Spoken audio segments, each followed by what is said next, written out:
pretty mellow. Did you take advantage of the holiday and go skiing today? I did. Yeah, I figured as much. That's my other. It was hobby. warm here. How were the conditions? It was lovely. Right about a little below freezing in the morning, a little warmed up afterwards, and just enough moguls to be interesting.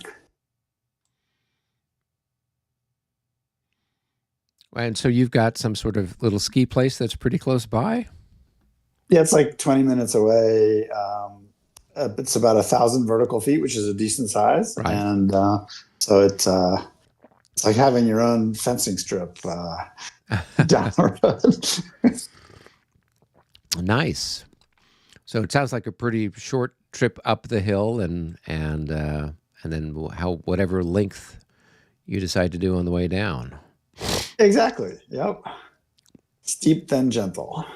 There you go.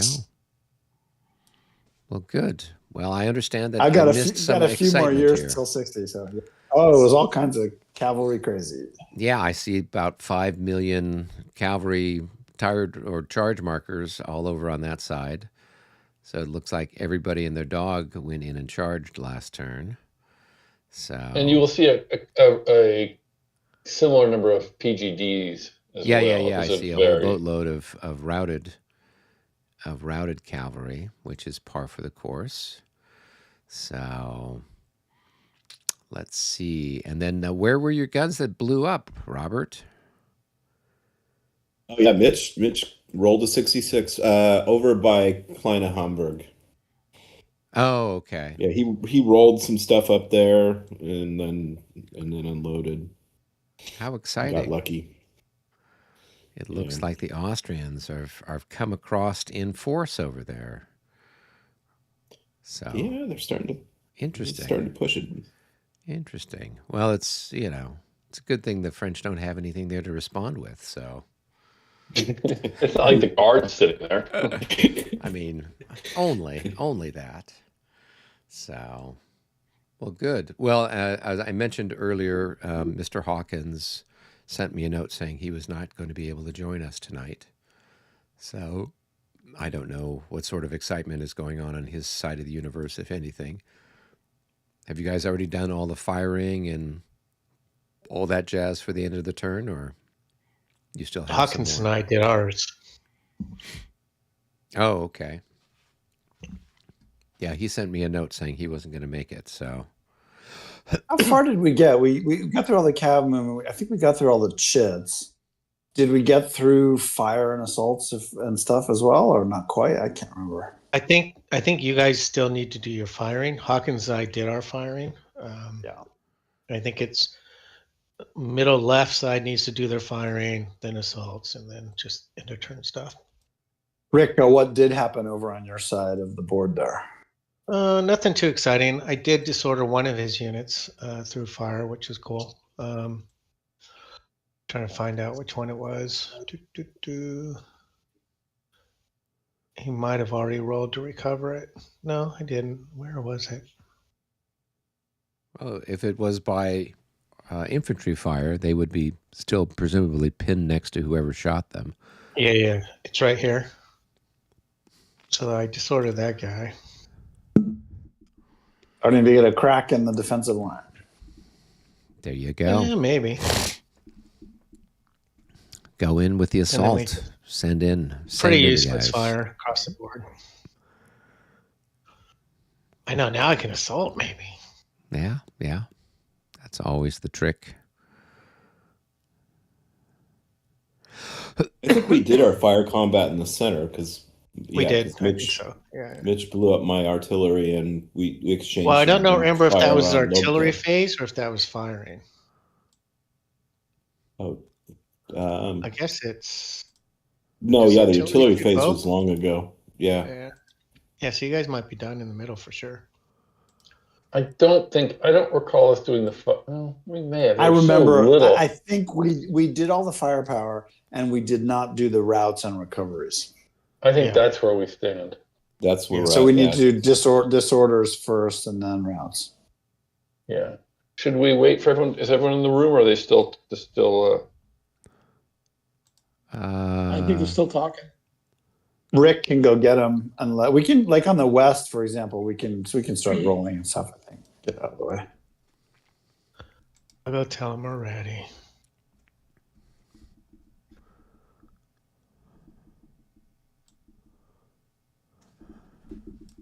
I'm just going to start rolling if that's okay for disorders. I think you should. Two. I think that does it for this. Got a question. Over Yeah. the French. Just I don't. We were just trying to. I was going to try to show off my hits, but and maybe have you guys brought a gun back onto the game after I blew up 2 guns last turn? Oh, let's see. You took out one gun and you took out one increment of one gun and then destroyed a whole other one. Yeah, two whole guns. Yeah, so that's one counter, right? No, I mean it was a stack of 2 counters. There should be another battery in there. Let's Yeah. describe this again. The Young Guard counters in this Vassal module for 3 or 5 or 6 of the Young Guard 2nd Division artillery units have been placed into Vassal in a way that their backside counters are missing. So what Robert did was add on top of each of those Vassal fizzle counters an additional battery from the 1st Young Guard Division, which is flippable. So Robert is using the 1st Young Guard extra batteries that aren't actually extra, just to show the values. And the unit that you hit and destroyed, Mitch, was a 2nd Young Guard thing. And both its correct counter that doesn't flip and its additional informational counter showing its firepower factors have both been removed. Have a label all those because that's too confusing. We need something on there that says this gun doesn't really exist or something, because otherwise, how are we supposed to know? That makes sense. I was the one who put it on there because we couldn't flip the guns and we didn't know what the numbers were, so I put that on there last turn. So we should definitely label them. I think that's fair. It's a fair ask. We should definitely label them. Oh, Robert so made an initial stack attempt here, for example. Robert made an initial attempt to label it, but it should be more clear.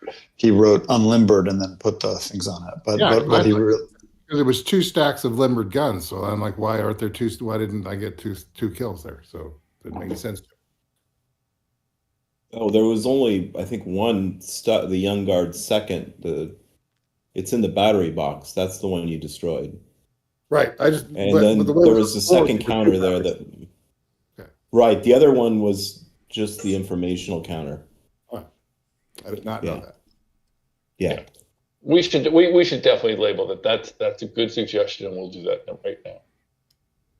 Yeah. It's just unfortunate that it's just a programming glitch in the module. Yeah. Somebody could just go in there and fix that too. We got plenty of designers here that can do that. Take about like 10 fucking minutes, just fix this so they flip. I can fix it, but it means you'll have to download a new module. Exactly. No, that's not true. All you have to do is move. You just do it on your end, and you move the counter onto the board. All its attributes follow with it. It doesn't even have to exist in our game. You don't have to do a whole new module. All right. So if Matt makes a change in his, does that mean then he's got to be the one who opens the saved file, or? Okay, so we were playing Goss the other day, and I made these bridge counters that'll float, but I didn't want to make everybody reload a whole new module for a bridge bloating. One counter that changes behavior. I just put those bridge markers on the board from my module in the game, and now they float. Did they have to refresh their counters for that or no? No, not at all. It's just I move them into the game. They exist then. That's news to me. That's cool. That's cool. I didn't know that. I didn't know until I did it either. So there you go. Well, isn't that the thing about knowledge? You don't know until you do. Yeah, but well, since those 2 guns are unlimbered, do you want me to just take the blue ones off the board for now? And then if they limber, I'll just switch them. Well, what you That'd could be do great. is you could change the label on the ones that are flippable, so that they reflect. So you'd say young guard 2, 2 or a third of 2 second, and then the other one would be fourth of second. Right. So you just change the label of the flippable counter, and then you remove the ones that are unflippable. That would be one way to deal with it.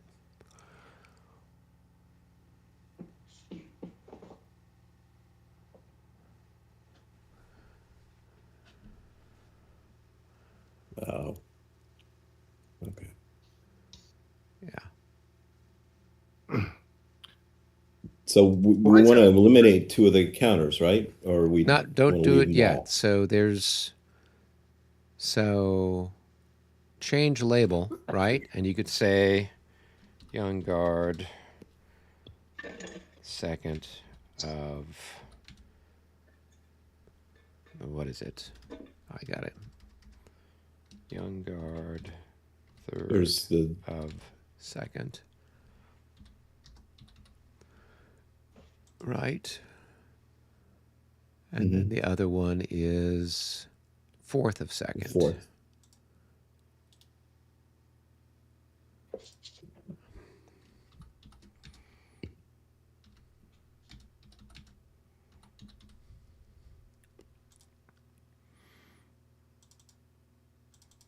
Right. So now they've got now they're labeled. So now you can remove the ones that you're not able to flip.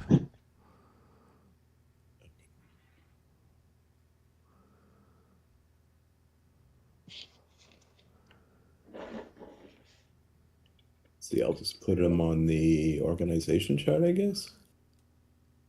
Well, I mean, yeah, you could do that, I guess. So, Cool.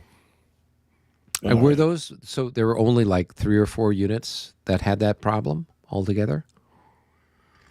They just have the wrong image locked into the counter. Yeah, I'm not sure about these. Let me look at these other ones with you. Yeah, the other ones flip on the other side for the first Young Guard division. So Okay. just the second division ones. Yeah, I'm wondering why we didn't catch that when we did the play test 5 years ago. But it could be that when we were doing it, that element of the Young Guard maybe didn't make it on the map. So that This is a really big game with an awful lot of counters in it. Yeah. It's easy to miss one. Yeah. So, all right. Well, are you guys rolling for recoveries? I only had 2. Matt, you've got one up here. Oh, I'm not following you. Hold on. Oberg Orbits. You've got 2. It looks like you've got to recover. Oberg Orbits.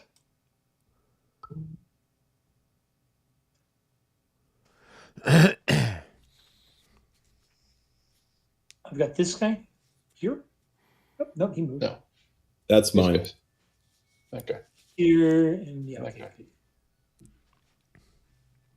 Zoom in.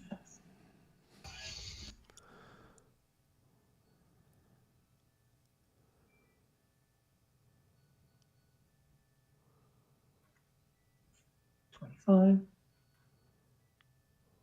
64, he makes it. Yep, I'd say he's in good shape.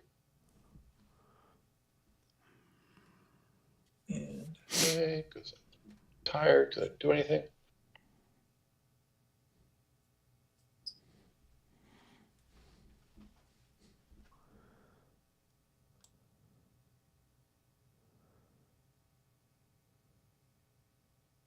ooh, 33, he sucks. But he still makes it.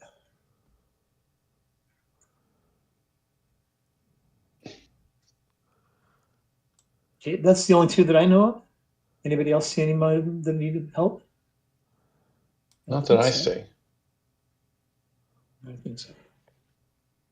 Did you roll for this guy over here by Alt Franken?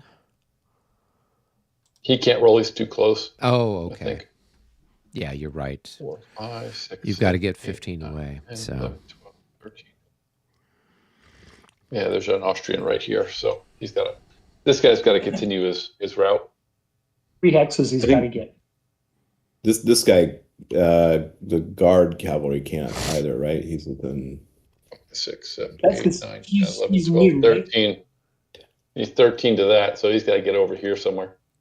If he goes to the board edge, he'll be at 15 and can do it. So do I have to take this guy back 15 now, or do I do it at a different turn? Oh no, because it's the morale phase and route phase. But I don't. If I move him, I don't roll for him until next turn, right? No, you Correct. can't. You can't move him that way, Matt. Aren't you He's- supposed to he's be gotta go- moving away from the nearest unit? Yeah. So don't you have to get 1 hex further away? Well, my nearest unit's down here. No. There's this guy over here in the church at Gorbitz. No, his nearest unit's this guy right here, I think, down beneath this Austrian. Okay. He's- I can't remember. 2, 3, 4, 5, 6, 7, 8, 9, 10, 11. So Okay. he's still getting away. So he can go 12. You can go here and then just scoot up the map edge.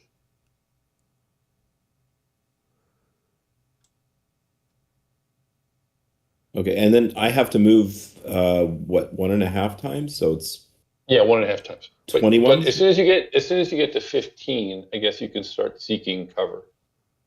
Oh, Matt, your units disappeared.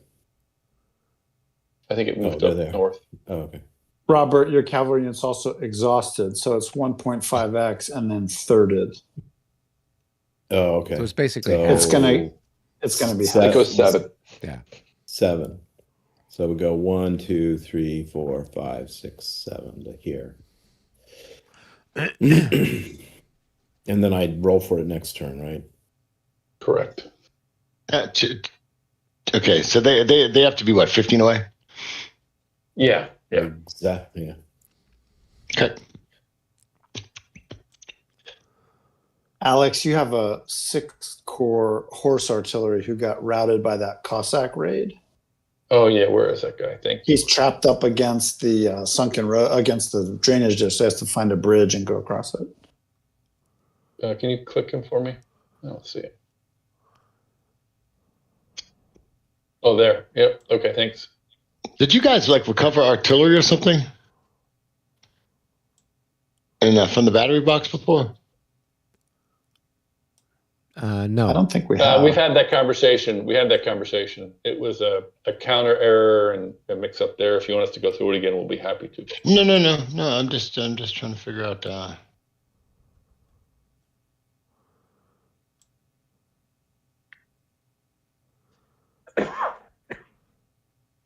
10, 15. I'm just trying to figure out where the batteries of yours, Alex, that I killed. Why it's not in the battery box? It's to the left Should be. on the blue boundary because we threw it over there during the movement phase, during the charge phase. Oh, that's why. It actually belongs in the battery box. Okay. I don't ever Do you see it. guys roll for spiking the guns in Regs 30? Yeah, I'm not sure we did. You could probably. We take a haven't roll been on doing that. We haven't. You been doing just forget it all. You just forget it about it all the time. there's just so many little things. It's like, I was just curious. I know it's in 3rd edition and 5th edition. It's in Regs 30. Yeah. I'm pretty sure. it is, but it's just another rule that we forget. You have to Right, make a has nails check and then a has hammer check. Just make a quick Okay. roll for it. It just takes one roll. just- Just do the. Okay, guys, this is the. I guess it happens in the reinforcement shit that we get our guys back. Artillery comes back during reinforcement At the At the hour. top of the hour. Yeah, at the top of the hour. at the top of the hour. So next hour we get next hour we Yeah, get so one at the battery. 10 o'clock turn, you guys would get back prizes. One battery. Yeah. We get one battery. Back so far. We got 3 dead, so 1 will come back. We just have to decide which.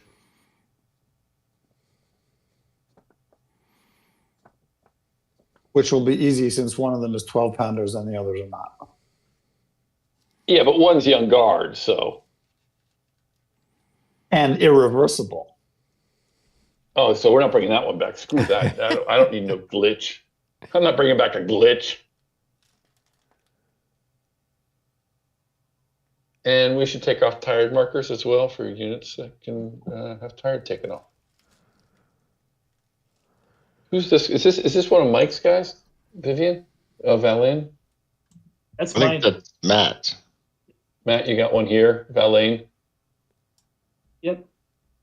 That one's also disordered. I don't know if you rolled for it or not. Yeah, so I was saying disorder. He's got a disorder there.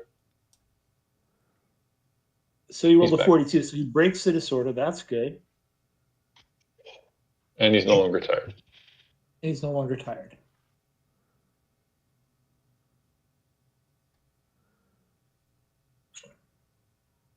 You got a Bordacell guy who's got tired, and another Valane guy who's got exhausted. Looks like they did not move. So, no, I wonder if someone hit the move key because nothing looks good. This guy. Yeah, somebody must have hit the move button. Right? Somebody must have inadvertently hit the move button. Yeah. No fuss, no muss. We'll survive. I know those guys didn't move, so that's good. And I did the Prussian and Russian cavalry continue their retreat? Yeah, that's all done. It's all done? Okay.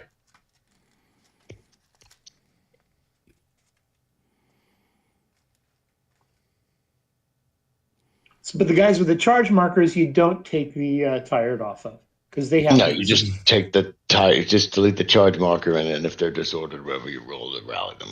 Yeah, but their tiredness it stays. Alex, do you want to do the numeric one since Mike Hawkins isn't here? Where is it? Yeah, right there. I see Bordacell. Did we roll over here on the far left? This guy here with my leader on him. Oh, Okay, no, I'm gonna roll for not that one. numerics, guys. He cannot roll because he's next to a an Austrian. He could roll. 32. I rolled 26. a 43, so it goes down to a 33, but then you've got a 5 leader. Nice. 26. All right, he's Oh, back in the fight. all right. He does not make it. I'm gonna put the leader under there so you remember the unit. Are we taking off charge markers? Can I take off charge Yeah, markers? what I do like that is just do this, just put it like that. Oh, okay, that's fine. Cool. Oh, I still have. Oh, we got 44 disordered.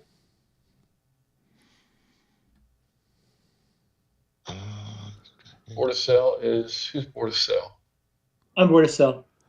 You got a guy here. That's what I was working on. Right?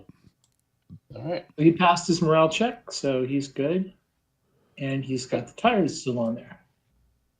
Did this guy move? Yeah. Okay. He was here, I think, and he went 3-6. I know, sucks being exhausted. Yeah. There's a I don't here. think this guy did here though. He rolls. He can't roll. He can't roll. He's do an Austrian. He's next to these guys. Oh, right, good. Okay, I just good. Robert, that's you my can fault. go over to the routed guard lancers and take off their orange arrow charge marker. Oh, okay.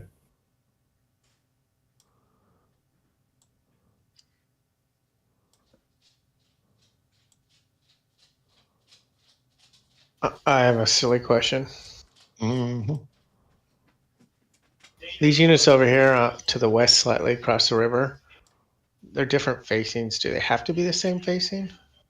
What do you mean? Which guys across the river? I'm flicking over here. To the east. Move east across the main river there. They're over in the Neustadt, you mean, or? No, he's looking at these two busted up. Looks like Austrians. The Jagers. Yeah, they should be in the same facing, of course, and they're probably in column.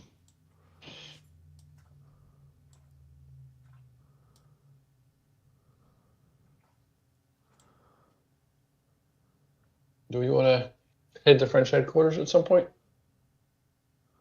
I think we can save the game as the start of the next turn, move the clock, and then let's head to headquarters. And just hit the move button again because some stuff's moved since the move button was hit. How dare you? All right, so it's the 9:20 turn. We've advanced the clock.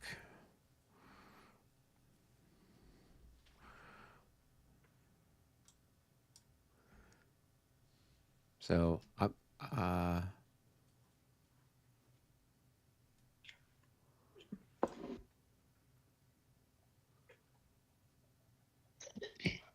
cool.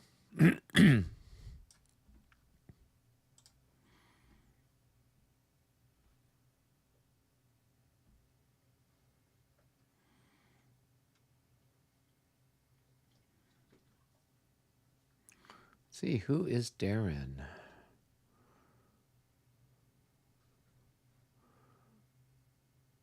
Hello, Darren. Hey, good day. Hey, how are you?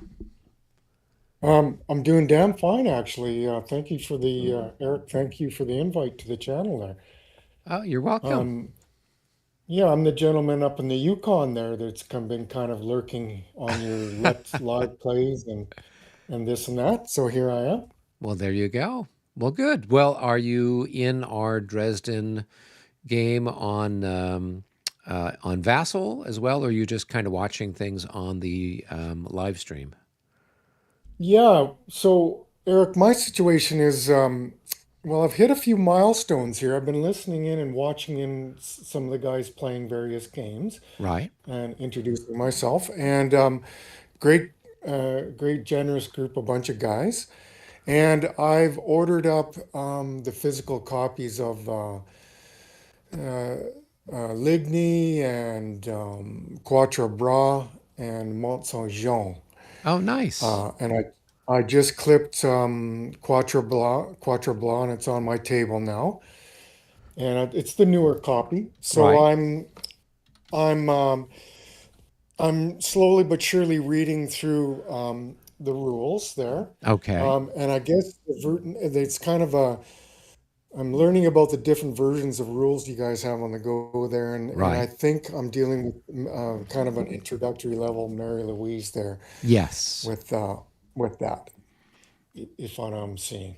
Yeah, that copy was of Quatre Bras was published in the early 2000s. It was the second edition of the game, and at the time, Clash of Arms had come out with the Regs 22, which was where they added the chit pull and the maneuver units and these different concepts that they had in some limited fashion in some of the first edition of Ligny, Quatre Bras, and Mont Saint Jean. They kind of introduced some of these command control concepts that previously had been lacking in the game system. So for both Quatre Bras second edition and for Lutzen, those two games had this hybrid rule structure that was first introduced with those two games. Eventually, it sort of morphed into then the Regs 30 and the Marie Louise, and then but what Clash of Arms has been putting out, well, basically since the since Dresden, has been the 5th edition rules, which are a little bit more of a throwback to the 3rd edition. It's got the command control and those elements, but it's not quite as crunchy with the the assaults and all that stuff as you have with the Marie Louise and Regs 30. So it's a little bit easier. It's a little faster playing than that one. Yeah, I'm seeing a couple things. So what I need to do is actually is learn one set of them, and then because I'm my history with this is playing Wellington's Victory and Ney versus Wellington. So that's kind of, and I'm very active with those systems and whatnot. Oh, nice. Yeah. Yeah, well, I love tactical level Napoleonics for several reasons. And I was just working on my Vassal module here tonight, getting some shit figured out.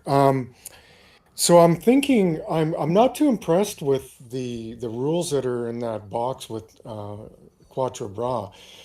I could see that they're not written very well and they're really vague. I'm going like, oh my God, okay, I'm confused here and I shouldn't be.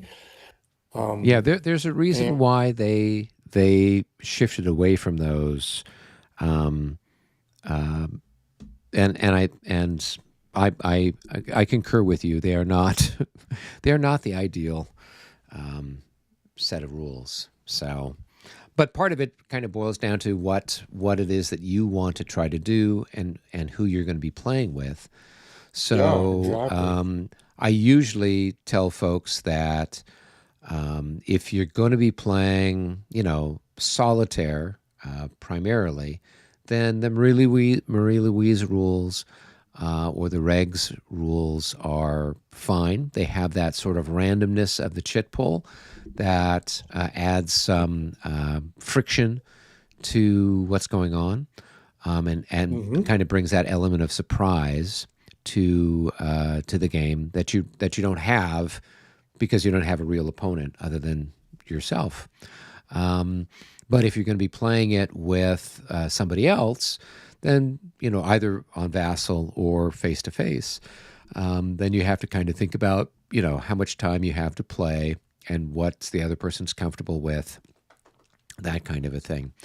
And so usually, generally speaking, the third edition rules and fifth edition rules tend to play a lot faster than the Marie Louise or the regs rules, just because they're designed to be a little bit more streamlined.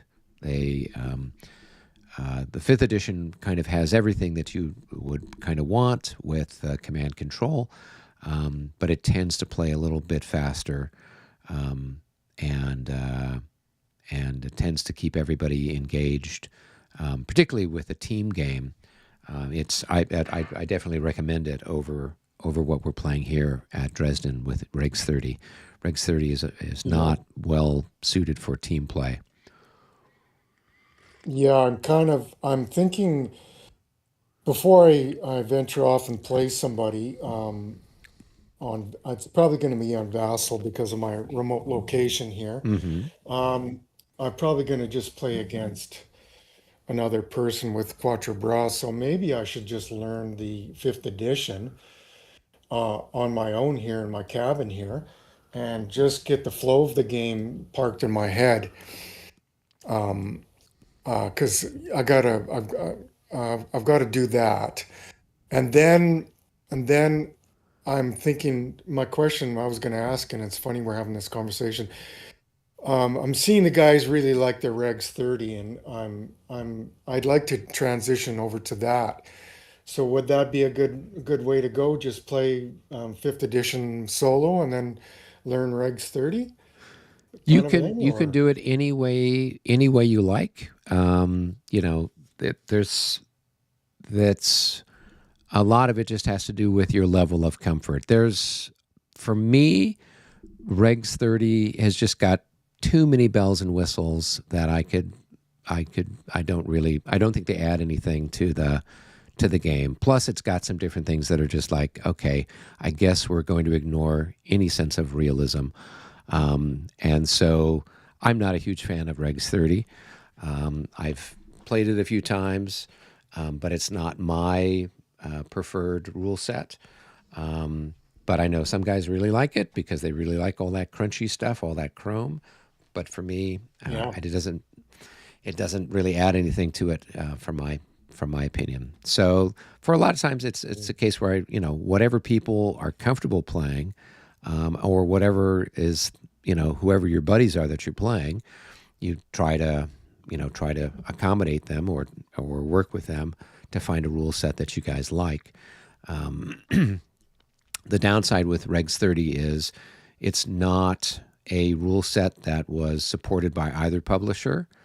So it's kind of was created by, I don't want to say a fan, but it's not a publisher endorsed rule set. So you're not going to find any support from it from the guys that are the game designers. And in fact, the guy who wrote the rules isn't involved with La Bataille anymore at all.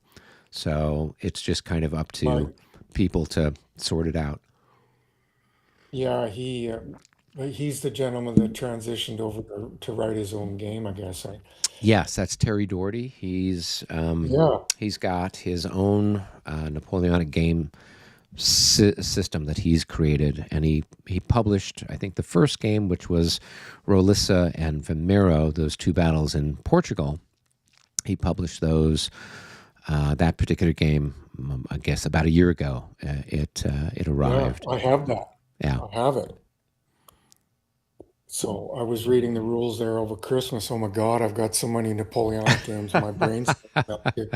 And on top of that, I've got Winter's Victory that I really want to give a good run to as well. So yeah. Well, I do understand have at a least printout of Mary Winter's Louise. Victory it has sort of the Wellington's Victory. Wellington's Victory rules sort of as the base for it.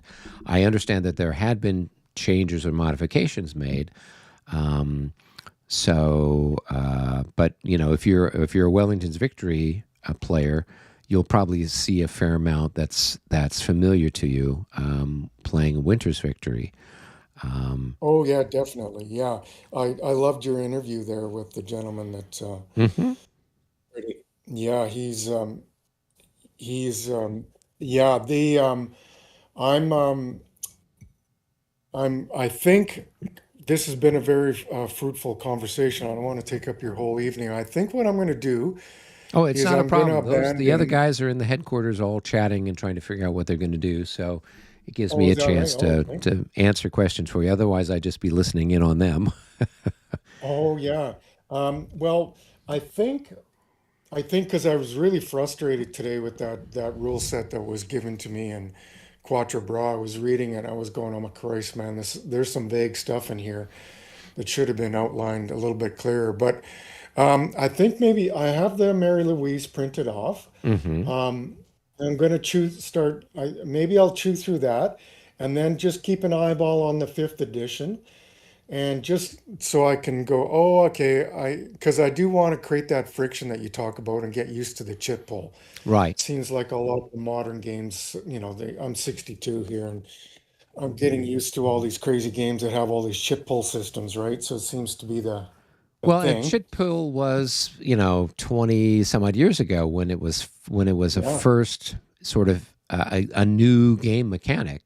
I can't remember. I think it was maybe an American Civil War game or something like that. Introduced the chit pull as a mechanic, and then everybody said, "Oh, that's a great idea," and found a way to add it to their game, which is how it ended up in La Bataille. I think it was because it was sort of this popular new game mechanic, and they were looking to try to have this command control element that had been missing in the earlier rules for the game. And so they saw how well it was working in other games and adapted it to it. I think you're probably off to the right choice there as far as working with Marie Louise. That is a simpler type of rule set. It's a little bit easier to deal with. The thing you might want to do, and are you on the Facebook page for the La Bataille Facebook page? I didn't even know that was a thing. Yeah, I there could do that. is. And so so if you're on Facebook, you can just put in La Bataille series, and we have a Facebook page, and we've got a list of players' aids and things like that. Oh, in the file section there, Eric? Yeah. And I Okay. don't know here in Discord if we have a complete group of stuff for players' aids. We might have some stuff, but there is a flow chart for those are ammo markers. No, none of those. The ones that we have, I'll have to see if I can find it. But there is a flow chart for the melee resolution in Marie Louise and Regs 30 that is. Oh, I think I have that. Yeah, you I definitely want to get printed it it. because Yeah, otherwise, yeah, just reading through it, you'll go, okay, you'll pull out whatever hairs you have left in your head, trying to follow yeah. along with it. So yeah, I would say try to find that because that's going to be very helpful for you for learning that. And then as far as if you're interested in doing 5th edition, I have some tutorials that I have up on the channel, and some stuff kind of explaining some of the different elements. And I think I have, this probably goes back, 5 years or more, but I think I did a playthrough of Linee, the first scenario of Linee, which is just infantry and artillery, and I was using the 5th edition rules for that. So it kind of takes you through step by step some of the different things with movement and combat. I probably made a mistake Yeah. here or there in one or two of the videos, but for the most part, it holds up pretty well. And then we've played a number of games using 5th edition rules, and so the live streams. So you could always tune in and look at those to get a sense of what's going on. The thing that confuses, maybe I just ask you just a quick question. Sure. So you figure out what your command points are. Right. You make your maneuver units. Yep. Okay, your groups there. And as long as, and you can, let's say it's a corps, as long as everybody's within their command span, you can, when that guy gets activated, that corps, everybody going all the way down, trickling all the way down to a battalion, they get to move when you activate that, when you pull that chit. Correct. If you're using, okay. So here's my question. So when you activate those maneuver units in broad strokes with all these different rule sets, I'm starting to understand what you're doing is you're just basically moving those battalions around. You're not doing things like assaulting or firing or anything like that. It's almost like what it says, it's maneuvering. In broad strokes, is that really what's going on here? So there is there's a little bit of a difference, but it's for the most part you're almost correct. So say for example, we have our maneuver units, and we've activated a infantry division, we've got a cavalry division, and that's on the French side, and the maneuver unit for, say, the infantry division comes up. If we're playing Marie, Louise, or Regs, we're going to move that infantry division. So we're going to be moving their pieces. If we want to do an assault, we're going to move our units up adjacent to the enemy. We're going to mark them with assault markers. We're going to try to keep track of how many hexes away we were if we're playing Marie, Louise, or Regs. So that's going to have an impact on our morale check. So the distance from enemy units at the moment that we declare the assault, and then we move up and we mark it. And then we complete all of our other movement, and there's no fire, there's no melee, there's nothing else. Then it's time to draw another chit. Say this time, the Allies draw a chit, and they move their units on whatever side of the map they're on. And then say now it's the French chit comes up for that cavalry division. So now the cavalry are going to move, and then if they want to declare a charge, after each regiment has moved, you can then put a charge marker on it. And you're going to do that for as many regiments as you care to have move and charge. And then what happens is once all the movement for the whole that whole division is done, all the charge markers have been placed that you're going to place, then you're going to execute the charge movement. And in that case, those cavalry units have 5 movement points that they can spend to try to make contact with an enemy unit. And so then they'll execute those charges. So that's how things are. And then that charge combat is all done. And then now say it's, there's another chit that comes up. This is now the Allies have an infantry unit, or maybe their cavalry chit comes up. Now they're going to move their stuff, right? Once all the chits are drawn, so that's the regroup chit, leader chit, artillery chit, all those other chits, plus the maneuver unit chits. Once that's done, then we do the simultaneous fire.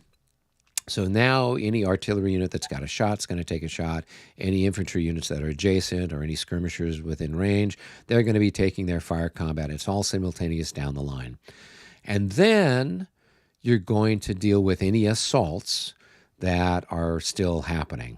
And what I mean by that is maybe you'd marked an infantry unit that was going to conduct an assault, but say maybe it got charged and it routed away. Or maybe it got shot at during either the artillery phase or during the simultaneous fire phase. It got shot by somebody that it wasn't assaulting, and maybe it bugged out. So those are possibilities. But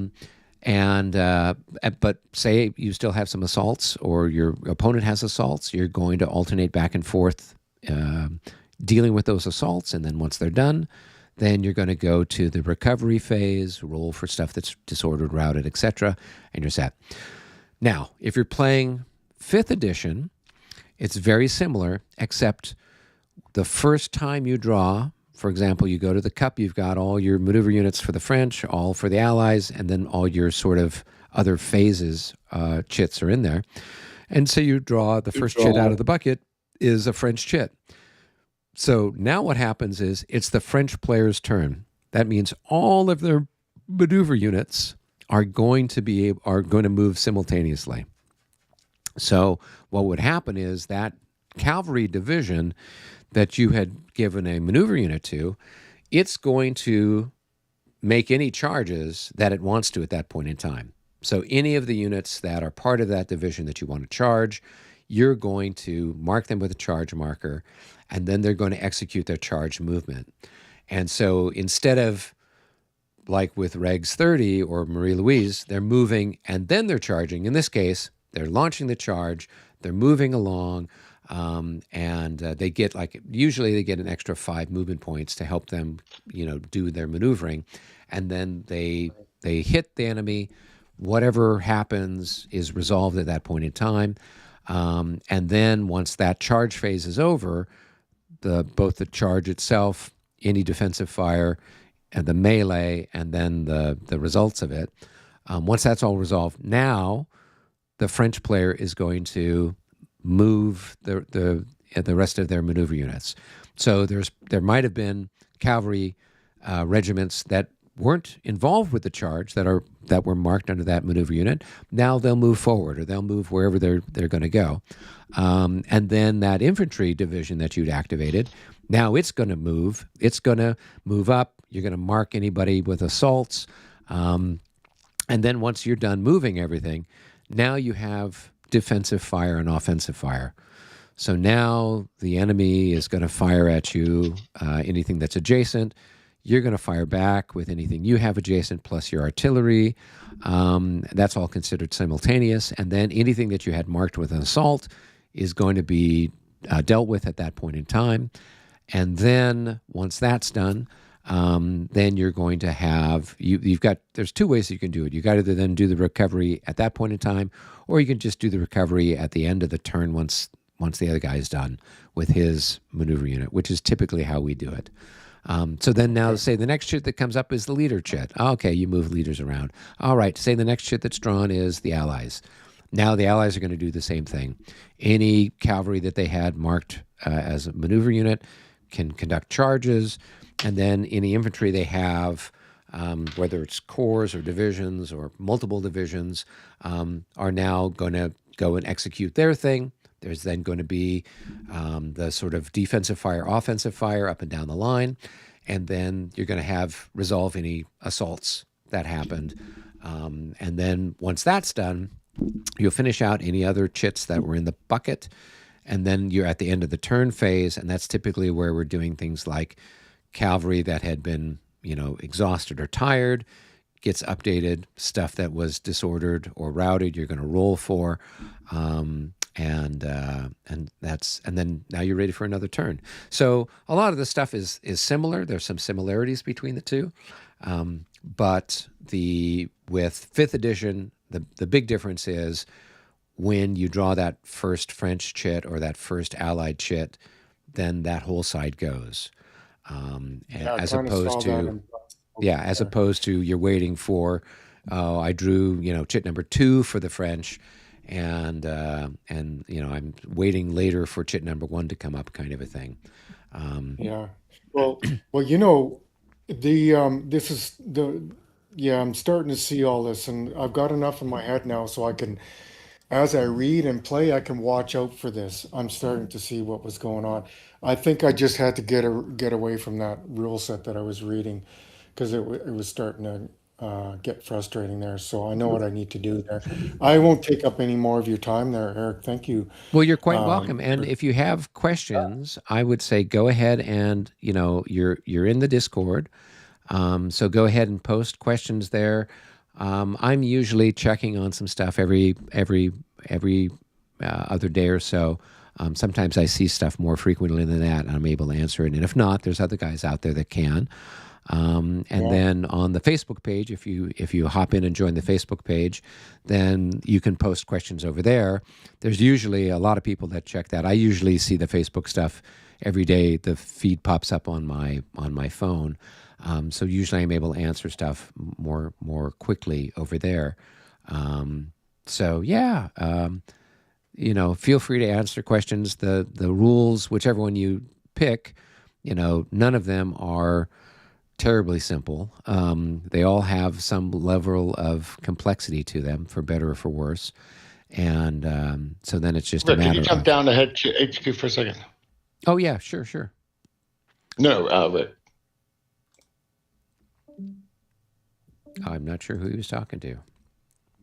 He was talking to Rick. It was Rick there. Oh, yeah. Yeah. Well, I think I've been watching the guys play there and stuff like that. I think I'm just going to jump into Mary Louise, because I think it's got the solo play friction that I need. Yes. And then blow out the pipes there and stuff like that, and yell and scream and drink a lot of coffee and reassess like that. Well, good. And the other thing is that, try to see if you can't post there in either the Discord page or Facebook and say, hey, I'm looking for, I live out in the wilds of Canada, and looking for, somebody who might be interested in playing a vassal game, and then see if there's somebody who might be able to do that. And maybe they're an experienced player, maybe they're not as experienced. But that's part of it, is kind of stumbling through and kind of getting a sense of how the rules work and things like that. And once you've played it a couple of times, you start to get the feel for it pretty well, and you should be able to kind of keep going from there. Yeah, well, I've already talked to the gentleman that lives up there in Edmonton there. Mm-hmm. He's on holidays. So yeah, no, this is definitely my hobby here. I'm semi-retired with quite a bit of time on my hands, so I just have to focus. I've got so many different war games here. It's just like, oh my God, the rabbit holes. I just got that close quarters Waterloo, right? Where you're playing. Yeah. I've got that too. That's a really interesting looking one. I know, right? So it's like, oh my God, okay, well, there's that distraction, and then there's, So, yeah. All right. There you go. Well, Darren, what are you so guys nice. doing? Yeah, you're welcome so many to. of you are, what are you playing right now? That there's So many right of you? now we're playing Dresden. So on Monday Oh my nights God. we've got a big, 9-player game of Dresden. I think there are 4 players on the Allied side, 5 players on the French side, and so you can watch it on the on YouTube on my channel. We've got the live stream happens, and if you're not, if you can't watch it while it's happening, you can watch it in replay. Yeah. And usually with stuff like that, sometimes I'll watch other people's games to try to learn the rule set and things like that. There's a fella, Jeff over at Hex to Hex, who's been doing some stuff with Great Battles of the American Civil War, which is one I've been trying to learn. And so I will put on his live streams kind of the tutorials that he does. And you can go and you can change the playback speed. So I usually crank it up to 1.5 times the speed, and then it goes a little faster. And so so if you're going to watch some of this stuff with ours, a lot of times, it's a bunch of guys. We got banter and we're telling silly jokes and whatnot. Or there'll be quiet periods while we're waiting for somebody to make a decision. Just kind of change the playback speed so you can go fast, and then you can slow it down when we get to something interesting that might be pertinent for what you are trying to learn. Yeah. Well, I'll let you get back to your game there, Eric. Thank you for your time. You're welcome, Darren. You have fun. And as I said, hopefully we'll catch you in one of these games one of these days too. We're always looking for players. So, now that you're getting the hang of it there, you might be able to put out a post and get started with another friend. Yeah. Yeah. Okay, cool. I'm going to hop around and listen in on what's going on. All right. Bye, Okay, Darren. yeah, Nice to meet do you. that. Bye. Miserable. Well, his cavalry, if he gets his MU first before he moves his infantry, his cavalry can catch several of those units out in the clear. So the only thing you would be doing is putting 2 of those cavalry units over there to screen it, which means he's going to waste 2 of the cavalry, but he has more than enough to get in there if he wants to, right? And none of yours has an MU, right? My stuff? No. Yeah. Even if I did have an MU, I can only get 1 of those guys out there. And there's no point in getting 1 out there.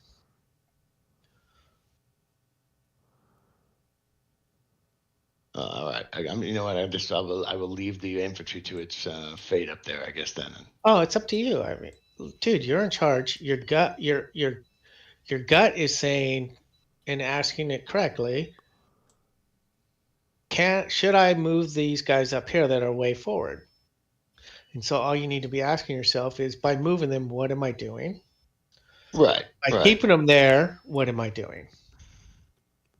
And then if I keep them there, what am I doing with that MU with these other guys, right? So you're just weighing the different options and trying to figure out which one's going to be the best for your current situation.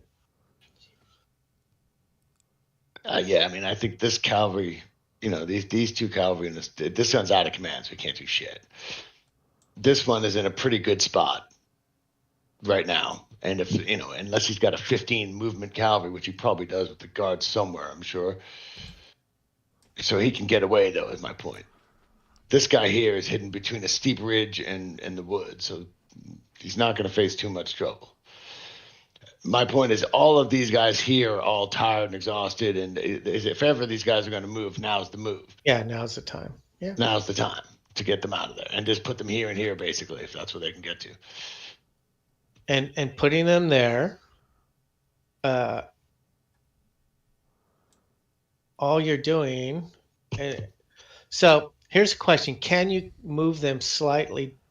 Because I assume he can't charge into the ravine, or maybe he can. He can advance into it. I can't remember. He can. I just don't know that he gets like the short. You know what I mean? I don't know about that charge distance. I'm not sure the rules exactly in this game.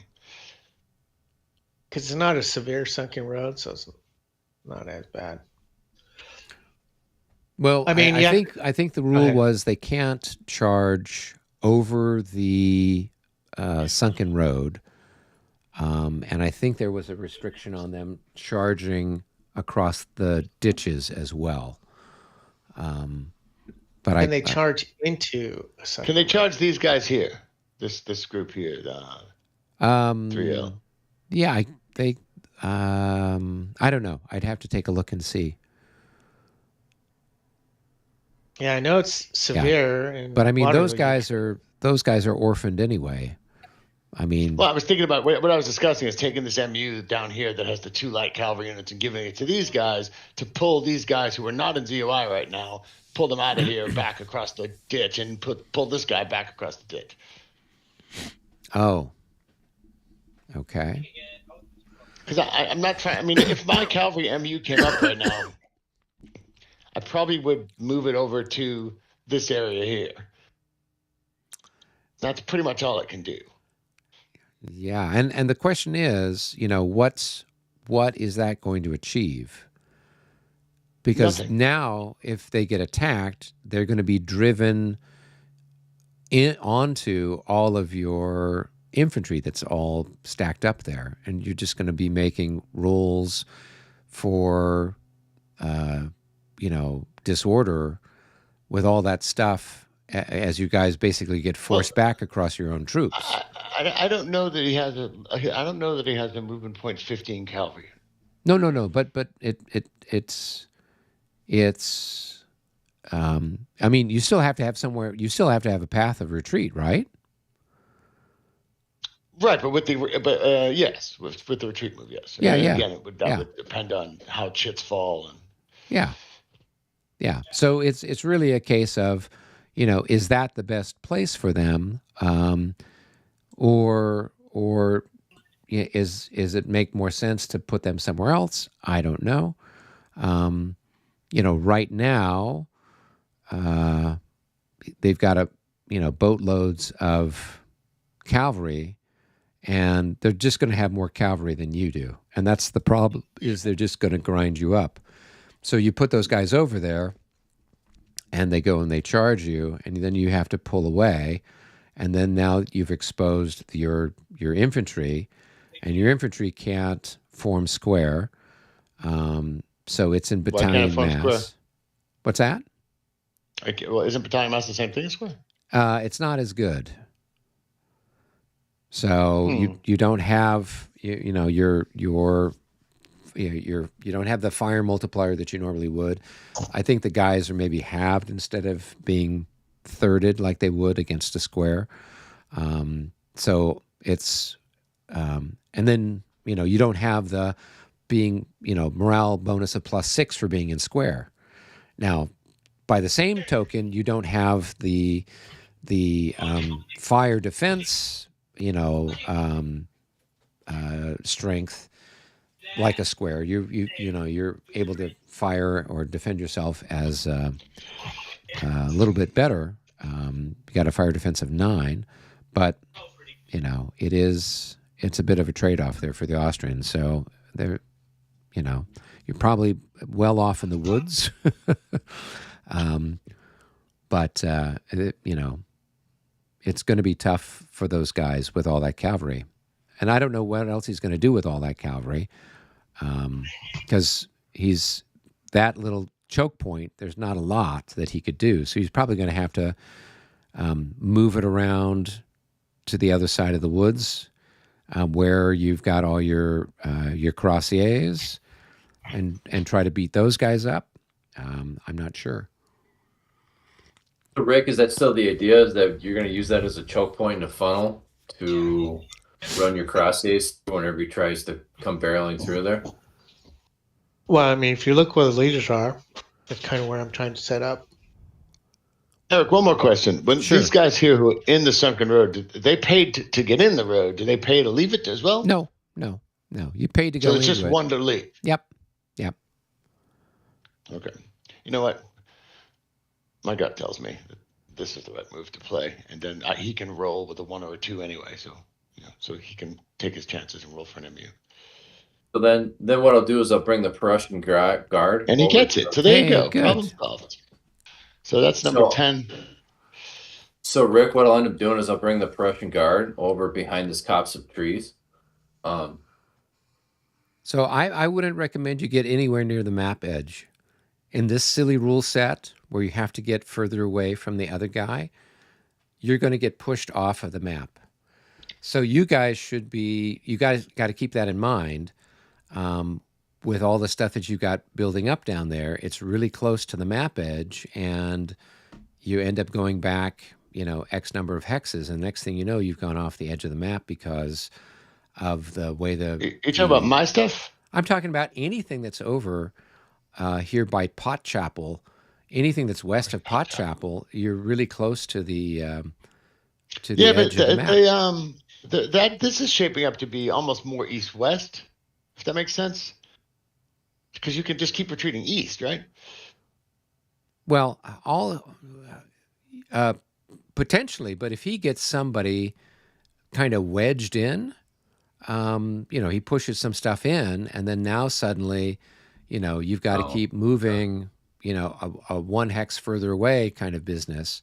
Then next thing you know, you've got pushed off the edge of the map. So that's something that with the other rule sets, you'd be heading towards your depot. In this one, you're retreating away from, the nearest unit, which might be 1.5 miles away. You can't even see it. Why but don't we yet bring the technically guard? moving. So that's why I'm Why just don't we saying you bring guys the have to guard be along here? Yeah, you guys have to be really careful, where you put this stuff. And I know that Alex was telling me, or maybe it was David, somebody had played Mont Saint Jean with Brennan and somebody else, and that's exactly what they did. They pushed a bunch of French cavalry up, attacked a bunch of the Allied cavalry, and the Allies were forced to retreat off the northern map edge because of the rules for Regs 30, because they had to keep moving further away from the next guy. So they basically pushed them off the edge of the map. So you've got to keep that in mind with this. If you get near the corners of the map or whatever else, you better make sure that you. So MJ, then, because you talked about how long it's going to take your line to trudge through these woods. Years. The guard can move it at 8, right? So I'll bring the guard down in here, and then just sit on the backside of those woods, because I'm ×4 for being in line. Yeah, so I'll just put him right there, and that should alleviate that whole retreat piece that Eric was just talking about. And that's a great point, Eric. Thanks for bringing that up. Yeah, well, you wouldn't want to find that out the hard way. You'd be really pissed off when your best units, your cuirassiers, whatever else, get forced off the edge of the map. They've been doing a little board edge creep up here with the guard cuirassier, with the guard lancers, Yeah. So, and that's right. But in theory, that guy should have retreated off the map. Yes. Right, because he was never more than 15 away. He never increased his distance to this guy. So really, the guard lancer should have retreated off the map. But whatever. So I'm assuming there's a little bit of leeway here. Yes, but I would actually make them go through the fucking retreat, hex by hex, and move it properly. No, I watched it. No, I watched. You have to retreat, becoming further away from the closest enemy unit. There's no skirting up the map edge. 15. Yeah. But it doesn't matter. I don't care that much about it. Yeah. So, but I'm just saying. Were never designed for these rules, right? Yeah. So they don't take that into account. Yeah, and that's the other thing. This particular battle, the rule set, everything that was play tested for this was not play tested for Regs 30. In fact, there's no game that has been published that has been play tested for Regs 30, which is why you use it at your own peril, because any victory conditions that are out there are for other rule sets, and so therefore they're not at all applicable. So, like in Alex and I's Lutzen game, there is no woods or buildings on the whole Allied side of the map. So in theory, every time an Allied unit routed, would just route off the map. Yeah. So we just play that you get 15, you stop, you can rally. Yeah. Well, what did you guys play? Were you playing Regs 30 or were you playing 5th edition? No, we're playing Regs 30. Oh, okay. Yeah. So, all right. Anyway, any other go questions for me? Otherwise, going. I got some questions. Thank you. Okay. That people in the chat have posted. Okay. Let me go.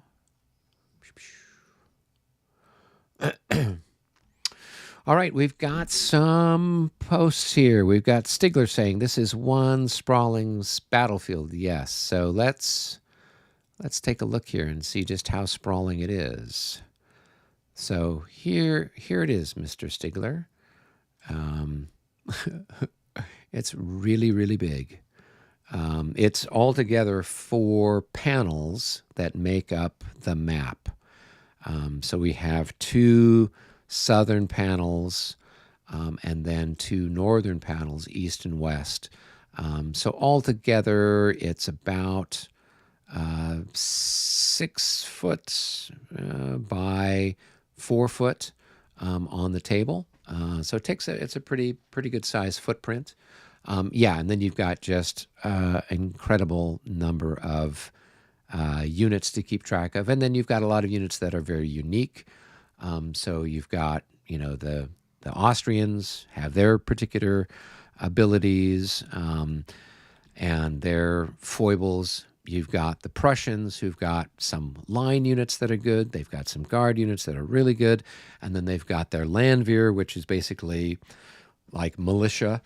And so you got to kind of keep track of all of that stuff. You've got the Russians who are pretty good. They're the only really sort of a decent army that the Allies have here.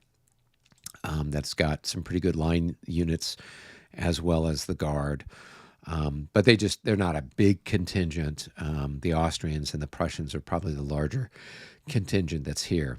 And then among the French, you've got the young guard, you've got the old guard, you've got some different line divisions, and then you've got some really raw recruits. So then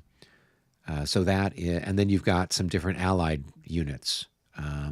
And so there's lots of different things to keep track of here. They all have their own particularities to them. And so here we're playing a big group game. So it makes it a little easier. So the guys that are dealing with the Austrians, they've got a pretty good sense of how the Austrian command structure is, and then how their units form. The one fellow's playing the Prussians, so he's got a pretty good sense of how they behave, and then the same thing with the rest. So let's see. Stigler is saying, "Whoa, no Labat have been play tested specifically for Regs 30." That is correct. That's because Regs 30 is not a publisher supported game system rule set. So there's some people have kind of put together little patches to let you know, well, if you happen to be playing this and you're using Regs 30 and Marie Louise, this is how many command points you might have. But the victory conditions, all of that stuff is all completely it probably has nothing to do with anything that might be achievable using Regs 30. So that's why it's not always the best thing to do. Let's see. What else do we have here? Achilles is saying, I'm curious, how long would it take to play out the whole of Leipzig using this system? So there is Marshall Enterprise published sort of the first day of Leipzig a number of years ago. And they basically have 1, 2, 3, 4, sort of 4 battles that are happening on that day. So you've got in the north, as the Prussians are coming down, you've got the battle that's up there north of Leipzig. You've got the Allies, the Austrians are kind of making an attempt to get back behind Leipzig and maybe cut the road, the supply road, to the west. And so there's a battle that happens there. And then down in the south, there's a number of battles along those villages there where basically Napoleon was really trying to see if he could break the Austrians and break the Russians on that first day of battle. I suppose if you had enough players playing all of those, you could probably get through it, particularly if you're playing with Premier rules, which is what that game was designed for. You could probably get through it in, 4 days at a convention. Probably, some of the battles would take less time than that because they're pretty small. It's just like maybe 1 corps on each side. So you might be able to get any of those taken care of in a day and a half or 2 days. But the big battle that's going on down in the south, that's a little bit larger. Nobody has published the full thing with, the following subsequent days of the battle. There's just too much. And part of it is just the matter of, how many maps are you going to be printing kind of a thing. So, let's see. Austrians are unique. I thought they are pretty much hopeless, like a Napoleonic version of Tottenham Hotspur. I don't get the reference. I presume maybe it is a soccer team. Tottenham, I think, is a city in New England, maybe. No, in England, Old England. Okay. No, the Austrians have got some decent stuff. They have their line musket formations, and then they've got their Grenzers, and their Grenzers are their skirmish units, and those are pretty good. And they have some unique abilities. They've got some grenadiers as well, which are really nice. So they've got some decent stuff. They're not a slouch. And then they've got some really nice, very pretty cavalry. So nothing too strange in that regard for any of those. So, all right. The overview suggests a big old scrum. So, yeah, this is the thing with a lot of the La Bataille stuff. When you're looking at it, you're just like, oh, wow, this is big and it's complicated. For the most part, over here on the east side of town, you've got the Russians and some Prussians kind of lined up against Saint-Cyr's Corps, which is defending the suburbs here on the east side of Dresden. And then the Prussians kind of wrap around here along the southwest suburbs of Dresden. And then over here on the west side of the map, we've got a couple of different Prussian corps. So we have this one Prussian corps here of Hesse-Homburg. They've got the little yellow markings here. And then there is another that's Geilau, or Gulai, whatever. It's probably a Hungarian name, so it's got more. In fact, it's got nothing but vowels, right? Yes, one consonant, two consonants, and four vowels. So it's probably Hungarian. And so you've got those two corps over there on the west. And the French have kind of pulled back into the suburbs around the city, and they've sent the bulk of their forces around to the west to try to push the French, push the Allies out of this side of the Weißeritz. So that's what's going on. Let's see. Achilles says, I was wondering, as a comparison, we played the whole battle using Blucher, which is a minis rule system, on Jim Oraski's channel. I believe it took 4 to 5 months at one session a week. If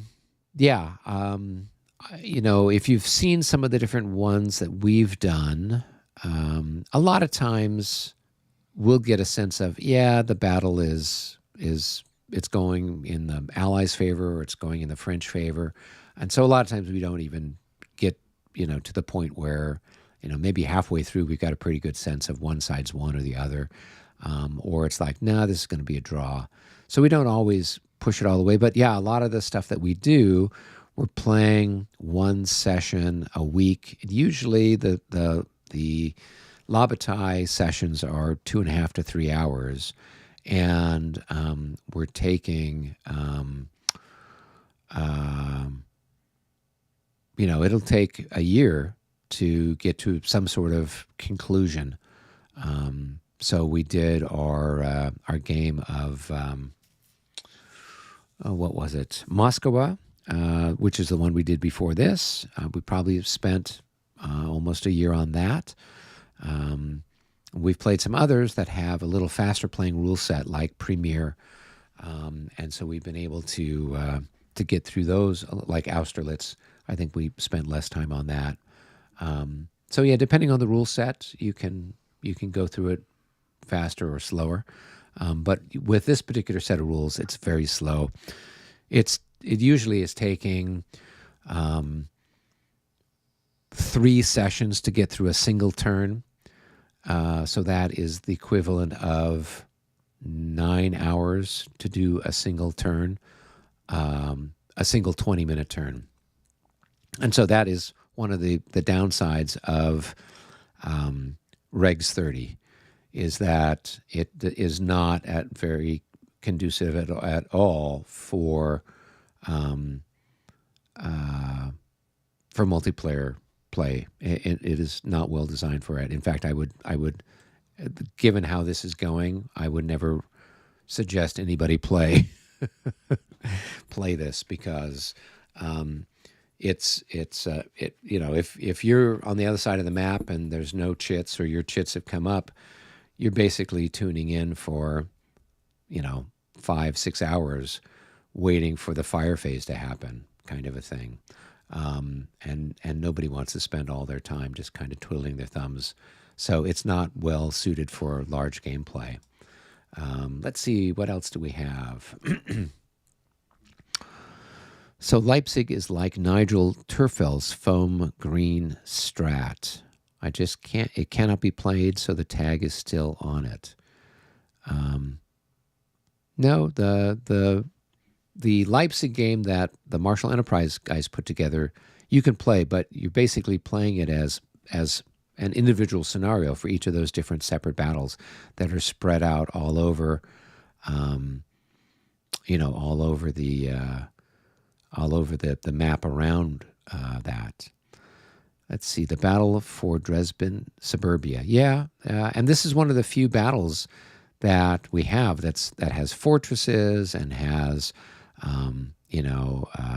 this sort of city fighting. We don't see this in any of the other battles. Typically, they're out in some desolate, little piece of country where maybe there's a few villages you have to worry about, but not anything else more exciting. Let's see, Achilles is letting me know here, Tottenham is an English Premier League soccer team, for the moment at least. I am a Man U fan, so we've had our problems as well, so I can't say much. Stigler says, you got to fight it out to the bitter end. Remember how Napoleon said he was beaten at one battle by 5 p.m. and won it by 7 p.m. Yeah, okay, that's Marengo. And I don't think he had anything else quite like that was quite so bad. They were all typically one way or the other a little quicker. What is the quicker to play rules for La Bataille, would you say? I would say the Premier rules are the fastest playing. They're the simplest one. There's no command control. You have a limited amount of time. So usually it's a case where the scenario will stipulate, hey, the French have got 10 minutes to move, and the Allies have got 5 minutes to move, or 7 minutes to move, or whatever the case might be. And so when it's your turn to move, you start the clock and you move, and when the clock stops, you put your tweezers down, and whatever you didn't have a chance to move, well, I guess they didn't get their orders for that turn. So that definitely keeps things moving at a fast pace. The next one up that plays fast but has command control is the 5th edition rules. That's the same thing. That's where it's geared more towards team play, and you've got 10 minutes when it's your turn's side's turn to move. So when that happens, you're going to conduct your charges, things like that, and then it's time for the movement. You start the clock. You've got 10 minutes. You move whatever you can get done, and then after that, it's pencils down, and then you're back to the draw cup. And if the Allies come up, then it's their turn, and they've got 10 minutes to get all their stuff done. So it definitely keeps things moving along. If you've watched some of the ones here where we're playing Regs 30, there have been cases where a single player has taken half hour, 40 minutes, 50 minutes, 55 minutes just to move a single core. And so, yeah, it's the sort of thing that for a lot of people, you're just kind of sitting there waiting for waiting for something to happen. And so I think that's another strike against Regs 30, in my opinion. But, to each their own. Let's see. Interesting mechanic, the timer, yes. All right, Stigler, I know you're not a fan of it. I cannot think of even thinking about playing with an arbitrary timer. No way, no how. So I guess you've never played any sports in your life, Stigler, because every single type of game of sports has, for the most part, some sort of timing mechanism. I do fencing, I do archery. They have a limited amount of time that you can do things in. Basketball, football, soccer, all of those things have timing. Even baseball has like a pitch time now to try to move things along a little faster. So, for me, it's not a big deal. It's just about every sport out there has got some sort of time limit. Chess has got time limits. So it's not a big thing for a game like this to have a time limit on what you can or can't move. So I think play with it sometime and see how you try it. Don't shoot it down if you haven't tried it. You might not realize it's not that bad a thing at all. And it certainly does move things along at a much, much faster pace. Now, obviously, I played with guys who've got issues with eyesight or with their hand-eye coordination, and so we cut them slack when we're playing because they're having trouble with their tweezers and stuff like that. So we're not going to be, draconian about it. But yeah, it moves things along, and most everybody who's played it, does just fine and dandy with it. You get used to it, and it's not a deal breaker at all. Let's see. Joseph is saying, has anyone suggested timing for playing Clash of Arms games with the Premier rules? I'm not quite sure what you mean by that, Joseph. Has anyone suggested timing for playing Clash of Arms games with the Premier rules? So we've played the Premier rules with Clash of Arms games before. And usually we'll do that when we go to the conventions. And that's where, just for the sake of expediency, they'll play using that. And so you can play any of the Clash of Arms games with Premier rules. There's really no issue with that. It's harder sometimes to go the other way, where you use 5th edition or Regs 30 with the Marshall Enterprise games, particularly when it comes to victory conditions, because the freedom of movement you have with Premier, you can't replicate that in many cases with the other rule sets that have the command control, and so therefore a lot of the victory conditions are sort of tagged to hitting a particular destination by a certain amount of time.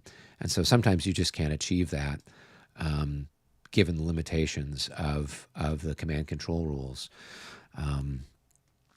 Let's see here. Stigler says, I don't agree that non-phasing players have nothing to do. I'm not saying that they don't have nothing to do. At the very least, they need to watch their opposing players so that he does things legally. So if it's just 2 guys playing, then totally. But in a situation like this, where we've got 9 players, 5 on the French side, 4 on the Allied side, if you're over on one side of the table and there's nothing happening, you don't have any chits, the other guy doesn't have any chits, and there's stuff is happening on the other side of the map, then you are, there's not a lot that you're going to be doing because you don't know what's going on that side. Yeah, you could poke your head over and see, but if you're sitting around the table, there's no space around the table for you even you can kind of look over. I went to a convention where we were playing, and all the action was happening down on the other side of the table, and these other three of us sitting on the northern end of the table. For the first 2 days of the convention, we did nothing at all. We just chatted with each other because nothing was happening. And so that's basically, how many hours? That's 24 hours of play that we did nothing while the other folks were doing stuff. So, and we're not going to go poke our noses into what they're doing. So, we had nothing to do. Let's see here. Combat often has a time limit, though. Depending on the scale, leaders may have only seconds to decide. Yeah, and that's one of the things that I kind of liked about the time limit is it did force you to make decisions. And usually what you were doing is when the other guy was doing his turn, then you were looking at what he's doing, and you're also looking and thinking about what you're going to do. So then when it's your turn, you're ready to go. So there's not a lot of lag time. Obviously with a group setting, sometimes we'd say after the turn was done, we'd all kind of stand back on our side of the table and say, hey, what are you going to do? Oh, I'm going to do this. You're going to do that. And then we'd say, okay, great. And then we'd play the next turn. But for the most part, it moves along at a pretty good pace. Let's see, the pace of a game is not the salient issue, it's the exploration of the battle. The rules should not be there for player convenience, but rather the designer's idea of what he's trying to do. So, Stigler, with the time limit, when it was originally conceived of, it was a wonderfully elegant way of simulating the command control differences between Napoleon and the French command structure and the very, very antiquated structure of the Allies in the early part of the war. And that's why usually you'll find in those scenarios, hey, the French player's got 10 minutes to move his stuff, and the Allies have got 5 minutes to move everything. And so that really forces the Allied player, like, you can't move as much stuff. And so you basically get an outcome that's very much like what was happening, where without having to have command control rules of you got to stay within this many hexes of this or that or whatever. Now it's just a case of you've only got this much time to move everything. And so that's the limitation. And I think it did a great job of simulating that. And you've got to realize that's the rule system 50 years ago. There was no command control stuff 50 years ago. Nobody was thinking about that in many of the games.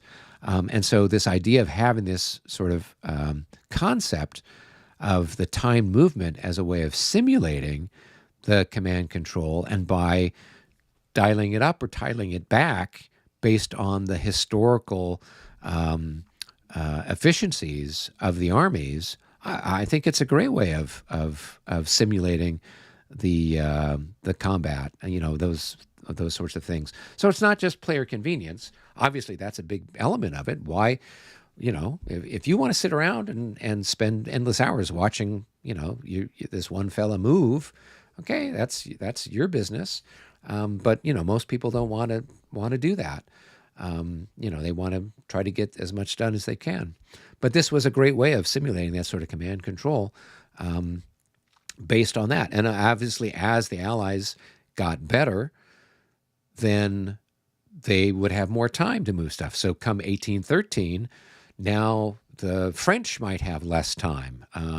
So at the Battle of Culm, if you've looked at the rules for that, you'll see that the French have less time to move than the Allied player does. So that's kind of the idea behind it. Let's see here. Joseph is saying, how much time does each side get? Does it vary by game? Yeah, so I hope I answered that for you. So yes, it might vary by game. Usually for the 5th edition rules, it's just a flat 10 minutes, regardless of what game you're playing. If you're playing a big game like this, you're going to have multiple players, right, playing each different core. So usually one guy is only moving one core, and that's usually something you can deal with. If it's a case where maybe you've just got 2 players and they each have 2 cores or whatever, well, then you give everybody a little bit more time to move their stuff. So it's not anything that's hard and fast. It's the general idea with the time movement is, hey, for each core, you should have about 10 minutes. So if you've got a team of players and you're going to move in 10 minutes or 15 minutes or whatever, you guys just kind of figure it out. And it works really well. Let's see. Stigler's a good analogy for player convenience is the idea of a golfer fluffing up his lies or using mulligans or gimmies. You're not really playing golf if you're doing that. I don't know what any of those things mean, so I don't know that I can answer that. I mean mulligans, isn't that where you get to take another shot or something? I mean, that's almost cheating. That would be like in this game saying, oh, you get to roll again if you don't like the die roll. I mean, that's kind of what a mulligan is, isn't it? There's nothing like that in the rules. Nobody says, hey, you get to roll again if you don't like the roll. I don't think that's player convenience. I mean, that's something else maybe. I think games are basically academic arguments on what the designer or author thought they were the key aspects of a particular campaign or battle. I enjoy that a lot. Let's see here. Previously, justification I'd read about for the time limits were totally inadequate. This new justification I might be able to buy, maybe. I mean, I've talked with the guys who were with the original game back in the 70s. So that's what that they told me about, was that's why they were doing it. So, and why else would you have a different time limit for one army than for the other army? If it was just a case of, hey, we want the game to move faster, wouldn't we have the same time limit for both? But if it's a case where, oh no, these are the Prussians in 1806, and they can hardly, figure out one end of the rifle from the other, that's why they have less time. So no, it's been consistent for 50 years. Does the clock stop momentarily if there needs to be a lookup of specific rules? Oh yeah. We stop the clock if someone's got a question or somebody's got to go use the loo or whatever. Yeah, I mean, come on, we're all having fun playing the game. We're all gentlemen. We're not going to be a bunch of sticklers. We're not going to be stigglers for something there. Let's see. Achilles says, I think the time limit can be a tool in the designer's box if he thinks it makes sense for the game. It's often a factor in Kriegspiel, and it depends on what scale is being portrayed. Exactly. Mulligans and gimmies are cheating. The real rules for golfer are quite penal and uncompromising in most cases. It can be variable in some situations and a problem in others, to be honest. Yeah, and I mean, I think in Kriegspiel now, I've played that a few times, and yeah, there's a certain amount of time.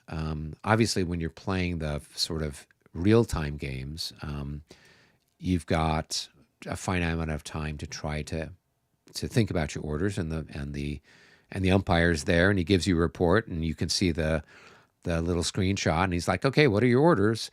And you've got to be, okay, this or whatever. I mean, you might be able to say, hey, come check back with me in a few minutes, but for the most part, yeah, there is a time limit. And even when we were doing the one where we had to write orders, we had a deadline usually every other day or so. We had to put in our orders and dispatches and all that jazz. So obviously you have more time to think about it, but I think it makes sense to have time limit. Obviously, in the 5th edition, it's meant to be a team game, so you don't want people to spend an inordinate amount of time waiting for some guy to move. And so the time limit there is as an incentive to try to make things move along so you can get a resolution. We go to Consim and we set this stuff up, and if you want to get something done by the end of the week, you spent 5 days, 6 days playing this game. and if you've got, one guy who's taking 2 hours to move, 3 units, which is perfectly legal in Regs 30, then you're stuck there, and you've spent the better part of the whole week and you've hardly gotten anything accomplished. And so that's another reason why when we play the stuff at Consim, we tend to use one of the rule sets that has that time limit to move everything along, so we don't have that delay. Let's see. Stigler says, I suppose my biggest problem with the timer rules were that they were for a game one player cosplays any number of officers who could be charged with giving orders. Well, I mean, technically, in most of these, right, the battles, we've got sometimes there's an army leader, sometimes it's your corps leader, and so therefore you've got that's kind of the scale you're dealing with. I don't know kind of what you mean by cosplaying, but I try not to wear those kind of hats when I'm at those conventions. Let's see. I just don't think that the non-phasing players have nothing to do. So what I'm saying is you can watch the other guy move. You can plan ahead. You can look at reinforcements. Yes, but how long can you do that?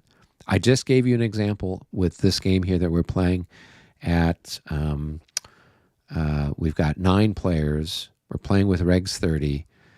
You get a case where somebody is, it takes us 9 hours to get through a single turn, right?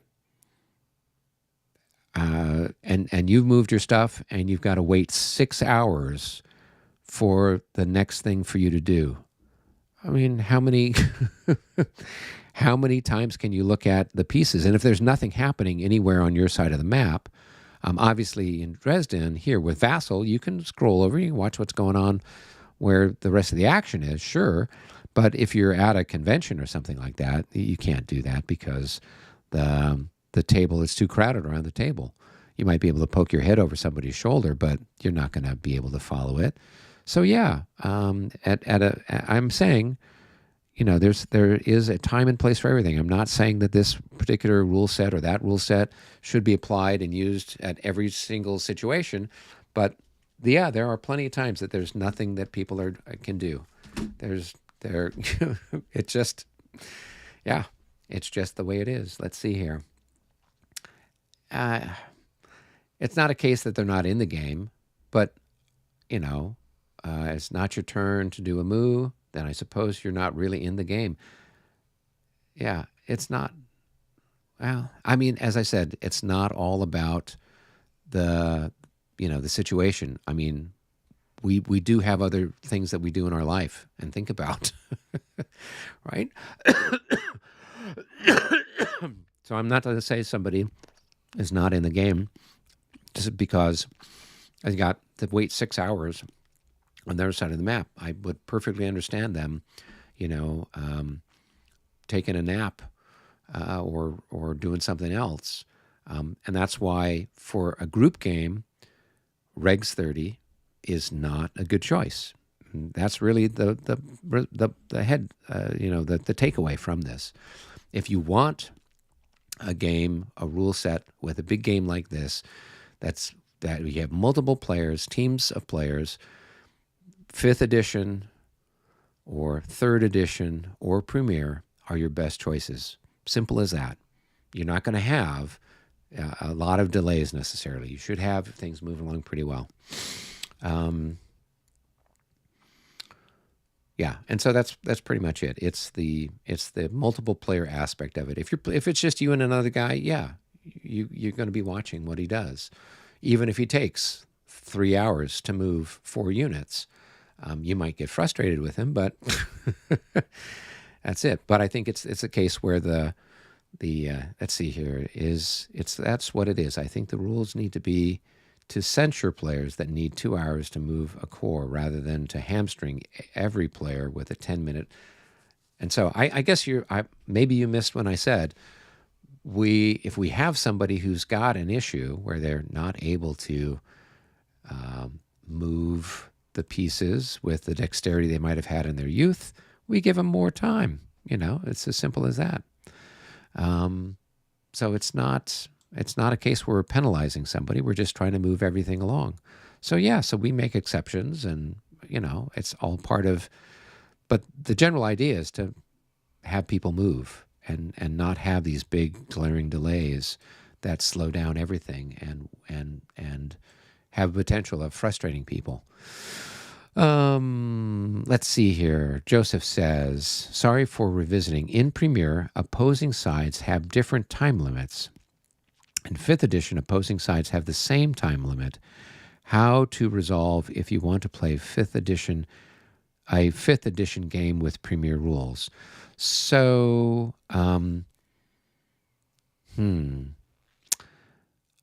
you would probably have to, if I were you, you would say, okay, I want to play this game and I want to use the Premier rules. What should be the time limits for the French? And what should be the time limits for the Allies?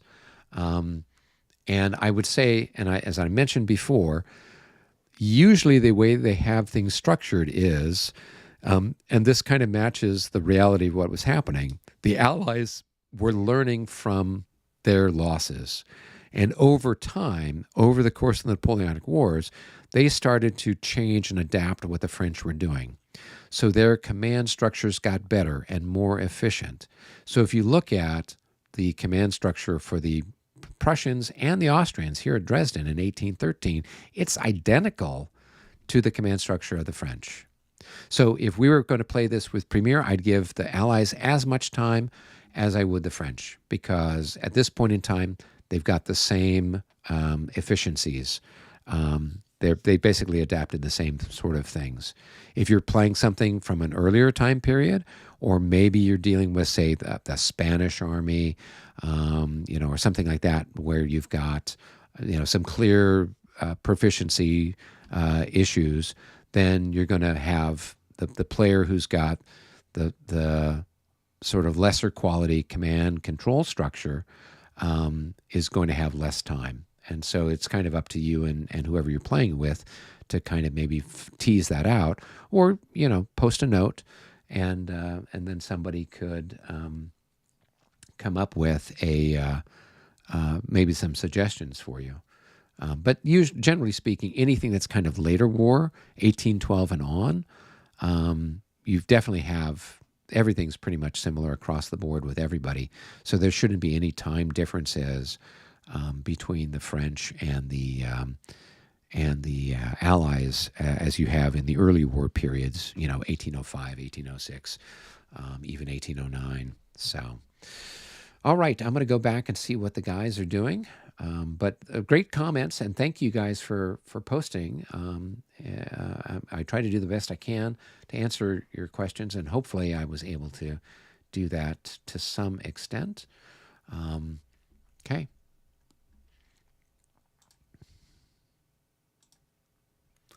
And when they're in one hex facing a vertex, they're in battalion mass. That's really And if they're weird. in one hex, facing a side, that means they're in column. No, I mean, I guess they never face a side, I guess.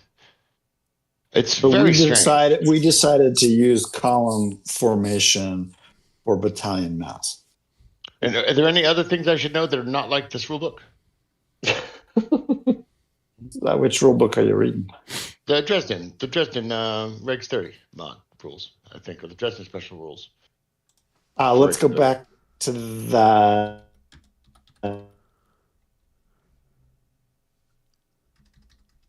Offline or something, or next week. Well, okay, but it affects my move significantly. Yeah. Does it? Do you have Austrian infantry moving? Yeah, no, on Chit 2. If we get Chit 2, okay. Yeah. That's my big guy. But my question is there, according to the rules thing, they're just like a square. So let's finish. Yeah. Okay. Mm-hmm. Yeah, I'll be happy to fill you in when. Do you guys want to work through that maybe in separate game room while we finish regroup? Does that make sense? Yeah. Yeah. That's great. Let's pop down to Coalition HQ. This works too. Hey MJ, how are you doing? Hello. Hello. Hey. Hello. All right. So, the battalion mass has an all-around facing when they're being charged by cavalry. So if they're being charged by cavalry, they don't have a flank. But for purposes of movement, we're treating them like a column. So they've got 3 front hexes, 2 flank hexes, and a rear hex. And so when they're being attacked by infantry, they can be attacked in the flank, for example. But if they're being attacked by cavalry, doesn't matter where the cavalry's coming, they form up like a square. They have an all-around facing, and they can fight accordingly. But so if they're in line and cavalry comes, what happens then? Oh, if they're in line when the cavalry comes, they would have to roll to form up into battalion mass. So it's a morale check. A morale check, yeah. Okay, and cavalry is halved against them and doesn't get the heavy, the 3 hex bonus. That's correct. Yeah, they don't get the doubling for going 3 in a row, and I believe they're halved. Yes, as opposed to thirded. And then you do get to shoot. That makes these things very effective. Yeah, I mean it is a pretty good thing to have, all things considered, for the Austrians. I mean, this is one of the reasons why they did it, was because they couldn't get the guys trained up to do square, so they trained to do battalion mass instead. Okay, so really it's just all the facing nonsense. Because in the Dresden book it says you've got to be facing a vertex, and if you're in 1 hex, you're in battalion mass. If you're facing a vertex to be in line, you have to be in 2 hex line. But we're saying that doesn't apply. Yeah, we're saying if you're facing a vertex, just move it as a column.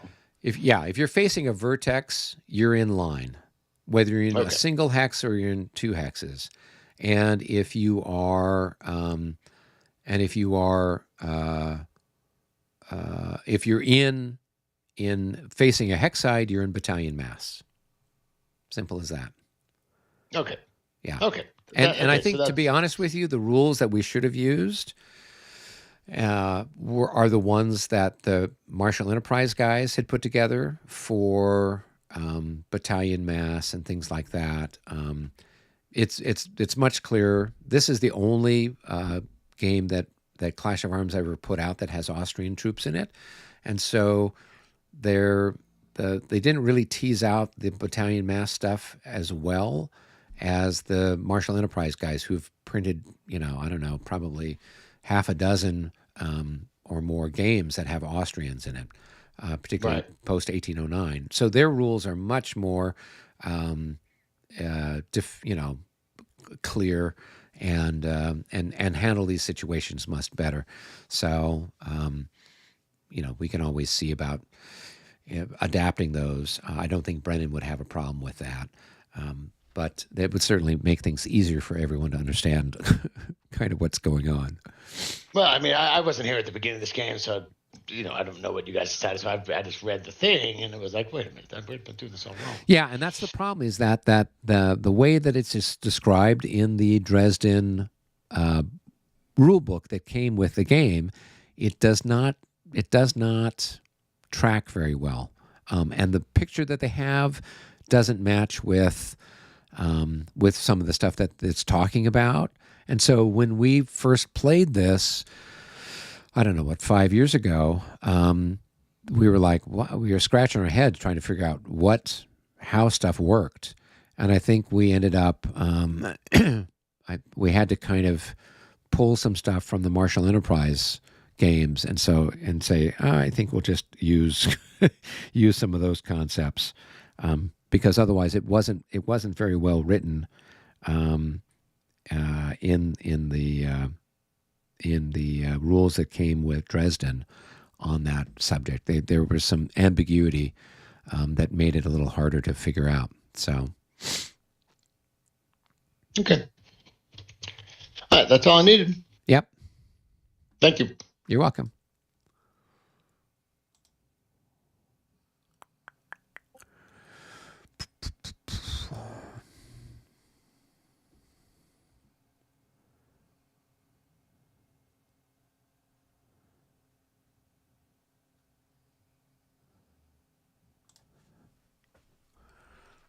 All right.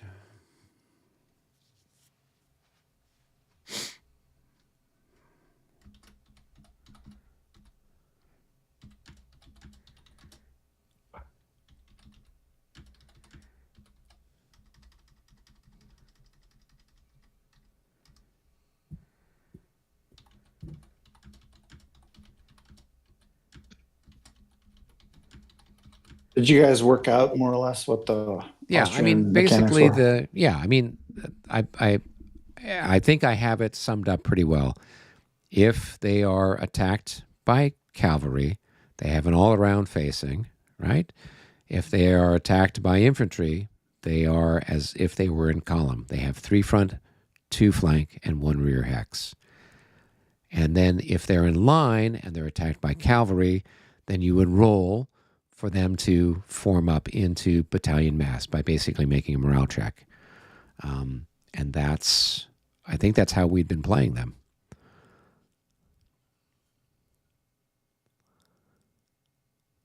MJ, did that kind of answer your?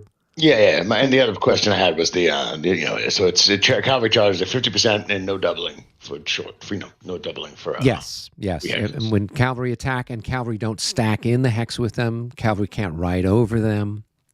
So when cavalry hit them, they are at 50%, and no. But doubling. My understanding in Rules 30 is doubling does happen. If you're charging 3 straight, you double then half. No, I think you don't get any bonus for charging a square. No, you do. Charging square, you're tripled and then halved. No, I mean doubled and then thirded. Right, but this specifically says in the rules it's halved and no bonus. Okay. In the battalion mass rules. And then it's treated differently than squares. Okay, that's fine. Right, but it's very specific language. That's fine. Yeah, but MJ, you do bring up an interesting point, which is that particular rule, no doubling, is for 5th edition, and if we were playing with the Martial Enterprise stuff, it's for Premier, where you don't get doubling against a square either. So I'm not sure with Regs 30 what the thing is, because Regs 30 breaks from all the other rule sets by allowing you to be doubled even against a square. When we discussed that particular element before the game, we did say that when charging a battalion mass, the heavy cav at 3 hexes would be doubled just as against a square, but halved. Okay. Yeah. So you're basically just regular strength. If they would be doubled, then they should be 30, no?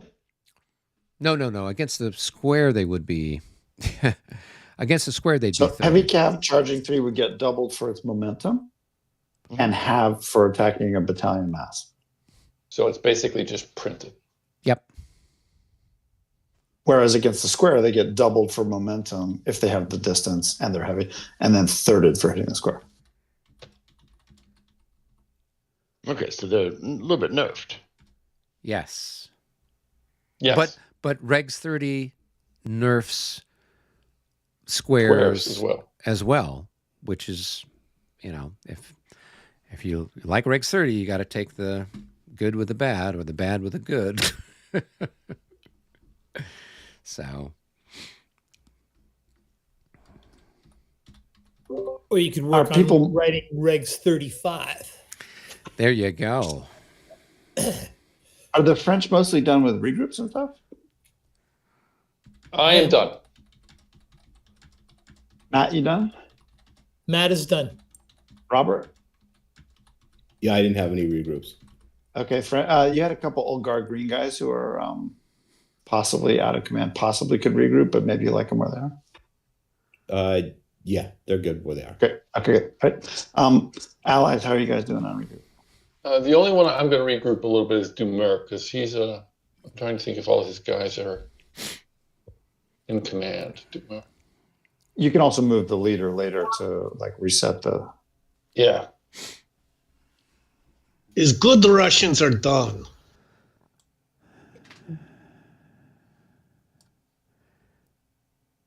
Yeah, the Prussians are done too. Austria done. All right. I'm still regrouping the Apache helicopter that's coming in here. Infinite movement left. Exactly. It sounds like we're ready for Austrian shit 4. Done. Problem with Apaches, though, is there's no reloads. Oh, Oh my goodness. It's an anachronism. So maybe we're ready for Austrian 2. Do we want to do Austrian 2 or do you want to wait till next week? Because it's a big one. I'm open. I'm happy to go, but if you want to wait till next week, we can wait till next week. I think I can do it pretty quickly. I'm just trying to get my head around the fact that so heavy cavalry will still be doubled and then only half, so printed. It's just not good. I get the sense that this game as a system, and I'd love to hear people's opinions, really nerfs the Austrian army. They don't treat it well. I agree. Yeah, with Regs 30 particularly. We're very incompetent over here. Yeah. With 5th edition, it's different because now all the villages and woods general order, you don't have to make those morale checks for pre-melee morale check, so it's a totally different game. Playing with 5th edition, the Austrians have a chance to hold out in those villages, make it a tougher nut for the French to crack. And so,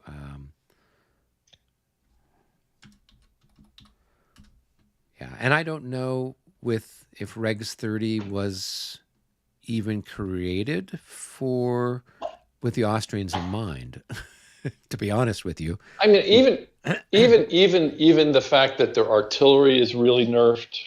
Oh yeah. And I think their melee values are really, you have these huge units with horrible melee values. Yeah.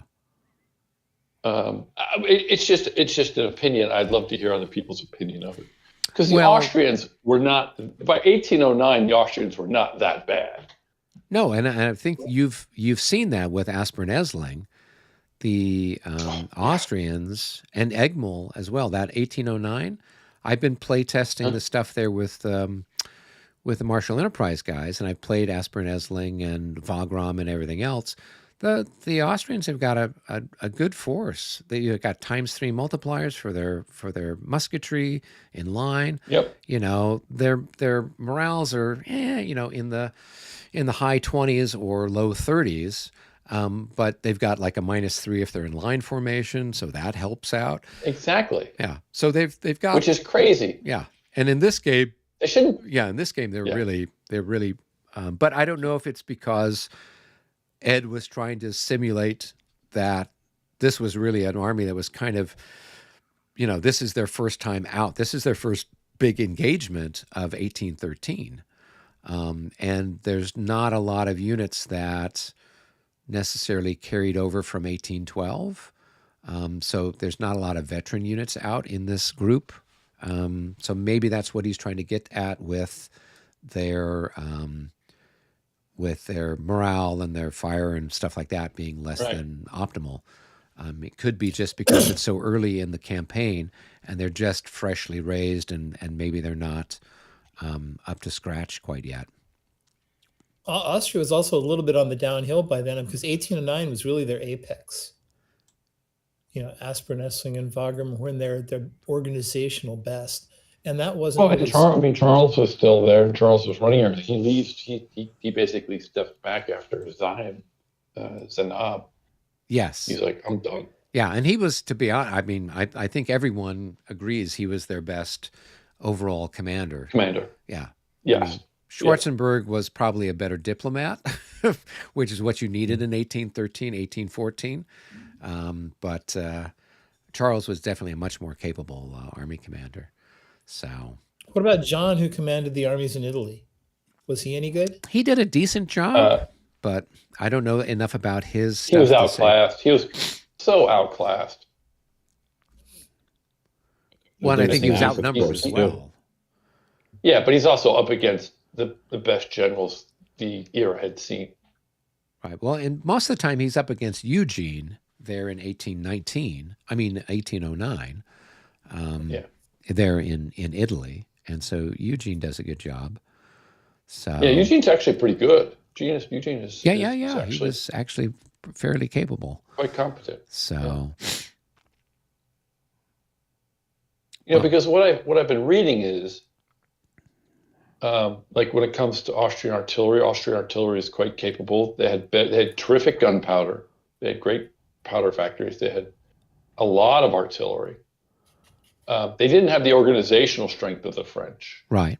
Right. They could not do, and it was slower, and they really didn't have a lot of cavalry guns. They didn't really rely heavy on cavalry or horse artillery.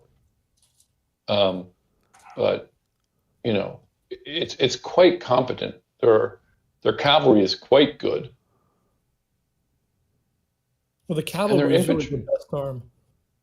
Yeah, they've got some really nice cavalry. They just don't have a lot of it. Yeah. Yeah, because it's well, just they had a very lot of expensive. individual regiments, not a lot overall. Yes. Big ass regiments. The Lipizaners. Oh yes. Oh yes.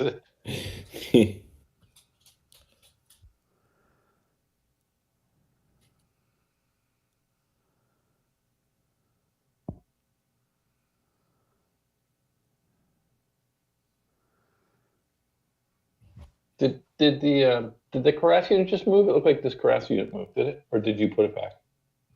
No, that guy cratched. He was a back here, and he moved out towards. Where's his leader? Down here somewhere. Okay. In one of these stocks.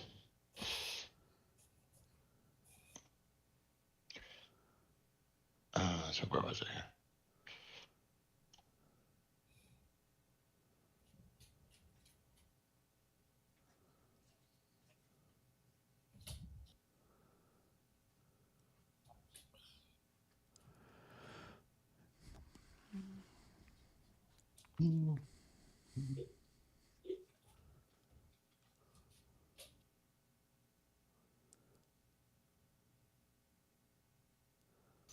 On a side note, while we're waiting, Eric, have you looked at Line of Battle or Lines of Battle? Lines of Battle. Remind me again, which one is that? It's a PC game. It's coming on Steam. It's not out. Oh on Steam yeah, yet, I so think you said something to me about that. Google. Yeah, you have to get it on Google. Yeah, I think I looked at the trailer that you had posted, or you'd sent me a note. I think I might have seen that too.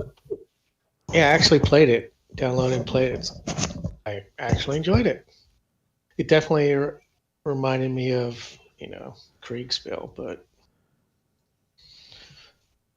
cool. You just move units. They kind of move and do their thing, and it stops. You move them again, stops. You move the little string where you want them to go and stuff.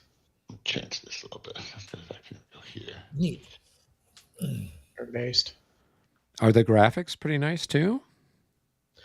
It's just NATO graphics. Oh, okay. Basically.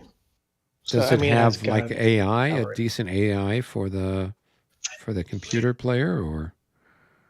It's hard to tell. I've only played it once. It okay. came up, shot at me, sent cavalry around the flank, stuff like that. But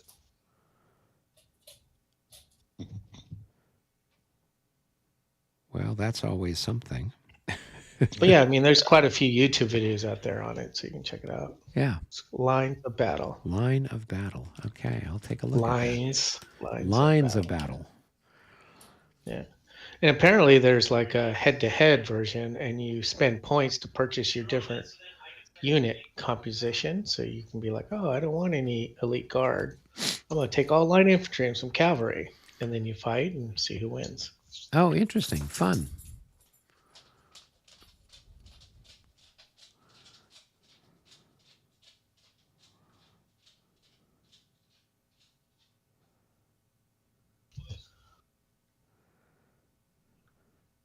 Well, speaking of stuff, have you played Battles of the Age of Reason with Graham or anybody like that? No, I keep telling Hawkins, let's play, and he keeps saying sure, but then he doesn't. So. Was but he I am there? playing with Graham. Yeah, he was there when we did the tutorial. Yeah. Yeah. Okay. He's lazy. But we're doing Waterloo 5th edition. Oh, nice. We got it set up. We did first turn, just movement really. Okay. And then, Graham is Graham. So he has some questions on the design, decisions. But other than that, Well, I think next week we'll be in it, actually doing combat stuff. So we'll see. so who all is playing which parts? Hawkins is playing the Brits, and Mike Miller. I don't know if you remember him. His wife is here. He's playing the Prussians, and then Graham and Rob Daly, and then another person is playing the French. Okay. And then I'm kind of like game mastering sort of thing. Oh, nice. Okay. But yeah, we'll see. Well, that sounds like fun. Speaking of Age of Reason, has anybody read the book by Christopher Duffy, The Military Experience in the Age of Reason? No. Heard of it? Oh, okay. Oh, I saw a reference to it, so I was just wondering if anybody had read it. No, I haven't. Is it, what about the 7 Years' War or Frederick the Great tactics, or? I think it's just just talks about 18th century warfare in general. But I always liked, I think I've read some books by Duffy before that were pretty good. So I was wondering if anybody read it.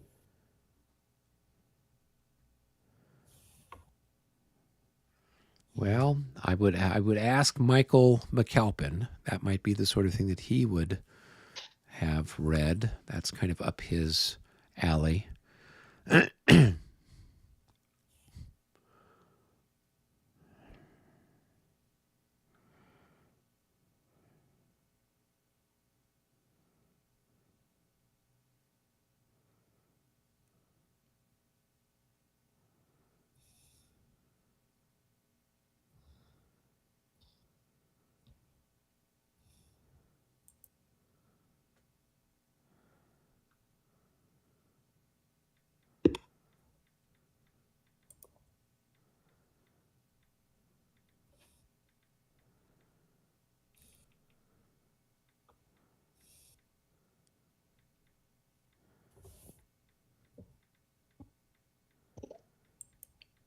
Skirmishers with strength 4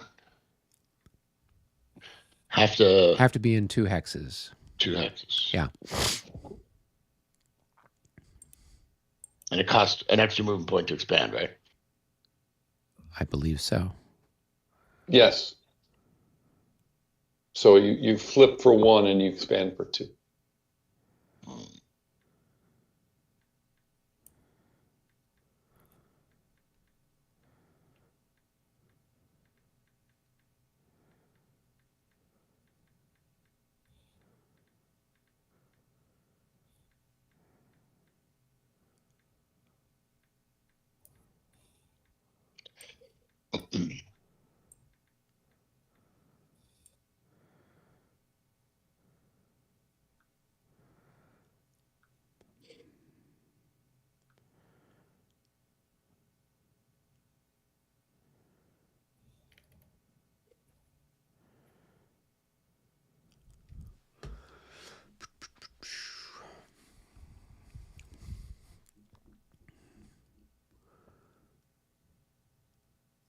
Are you guys still playing Age of Reason, Eric? Yeah, we're doing Germantown. So the fog lifted at Germantown at the 9 o'clock turn, and so cool. now we could finally see everybody.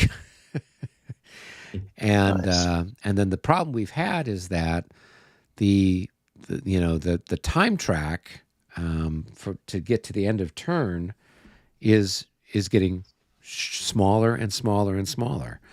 So the last 2 turns, the Americans got like 2 activations each turn. So, I think we moved a couple of brigades, and that was it. And so I'm just like, I was telling Michael, who's playing the British, the British have got a better commander. How? And so they get a plus on their die roll for initiative. So they go through and they use all of they're able to move everything, and then the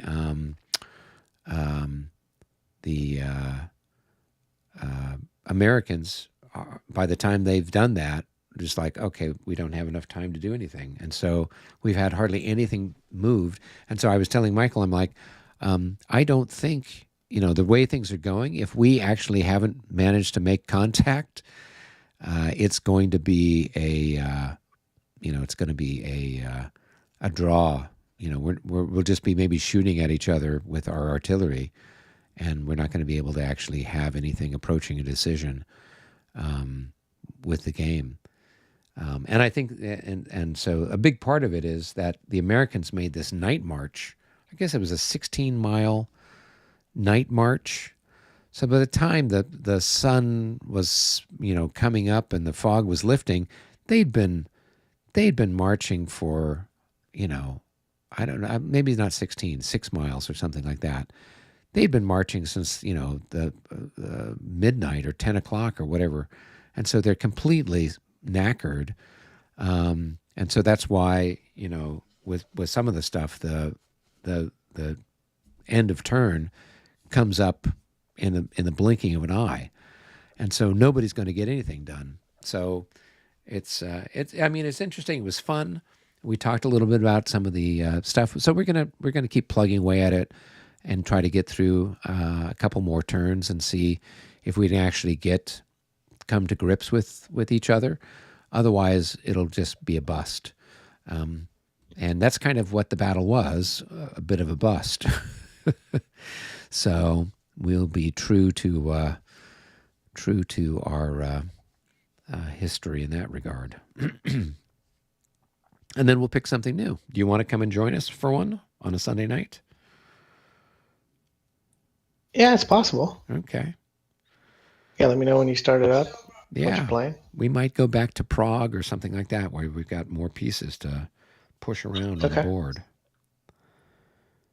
Yeah, at this point, the only one we haven't played yet is Luthen. And I don't know. I mean, that might be one that could kind of work as well, because it's a pretty good sized Prussian and a good sized Austrian army at that one. So.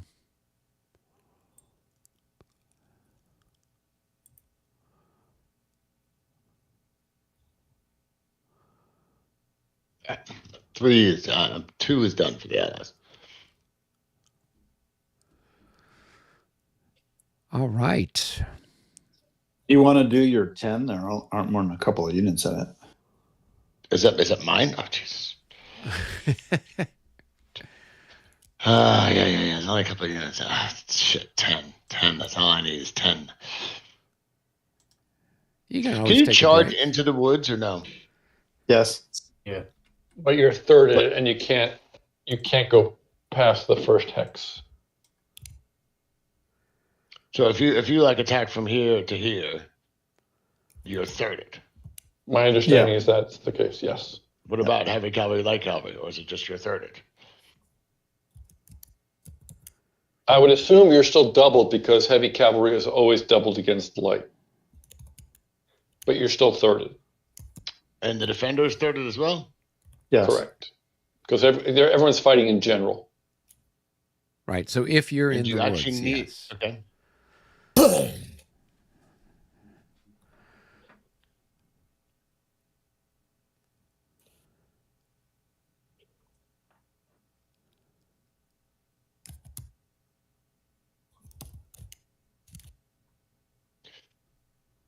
Oh, fuck it.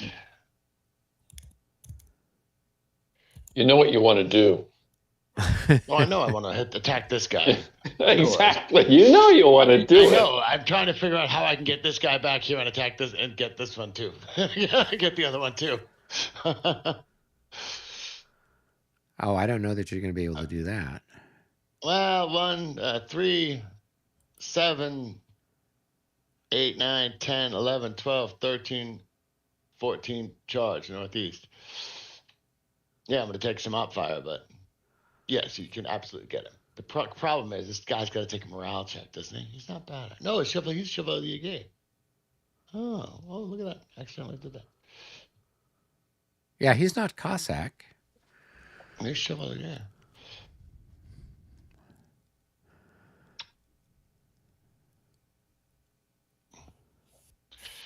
Yeah. Well, it's better to do. Who's got the better morale? So this guy. Did you guys already do regroup? Yeah, that's done. Yeah. And MU2 That was hours ago. Oh, I was curious why you guys didn't regroup. You had a Cossack unit up here. He can't Where? regroup. Why can't he? He's not adjacent to anybody. He would move, but he would have to move adjacent. The only way he can move is adjacent. No, there's just a leader he's here. got a path here. Yeah. Oh yeah. Yeah. Do you guys mind if I do that? I just assumed that was a skirmisher. Yeah, I was wondering why he hadn't moved.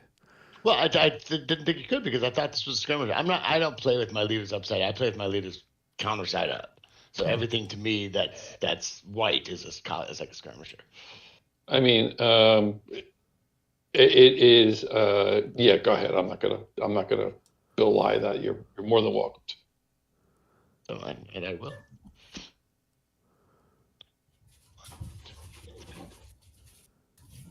Just out of curiosity, where's his leader? Well, where is his leader? What does it say on the top? Says LW second. C. LW2C is here. Yep. C. It shouldn't be C. C's way down here. Where is it? I'm sorry. Where is he? I don't see it. Left wing, second cav. That's second cav. No, he wouldn't be attached to the second cav. Gentlemen, I got to take off. It's been a lot of fun. I don't think there's anything going on my flank from here on, so It just says HFTA. I don't know, or HETA. All right, And very then you well, have Matt. LW2C. Let me know That's if an army you're asset available that's on Thursday. assignable Yeah. anywhere. Yeah, you have it labeled as assigned to LW2C. Who is down That's who here somewhere? He's in one of these stacks. So my read is he's got to go in that direction. He's got to go the only place he can go. Yeah. No, he has to go towards that direction. Does he get to go around units? Not That's not retreat. regrouping towards. It's not Yeah. a retreat roll. It's not a retreat roll. No. Yeah. I think He the has to wording move is, to put himself into command, right? and it has to go in a straight line if possible, and if not possible, you can end run. Okay. Like so, 1, 2, 3, 4, 5, 6.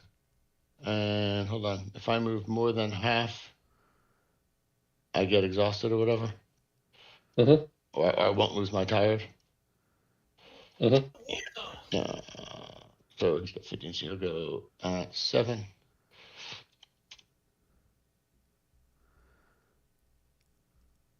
All right, where was I here? Trying to get this done quickly. To be honest with you, the tired marker probably should have come off last turn because he did his charge the turn before. It should have, but I didn't look up there really. And he didn't do it. He hasn't done anything in 2 turns. Yeah.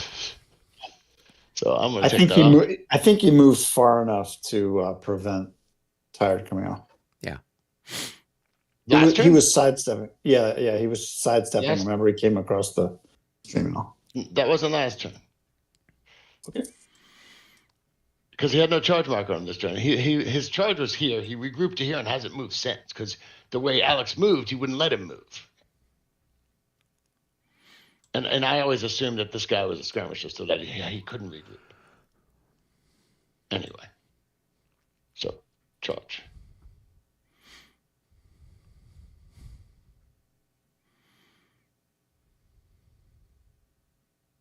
I mean, he can still, if he's not tired, he can move up to his full move if he wants to. Well, let me finish this thing here quickly. How did I get so many things to do at one time? Because Eric interfered with your move. That's what I do.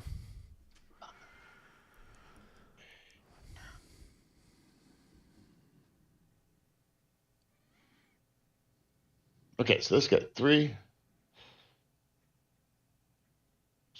7,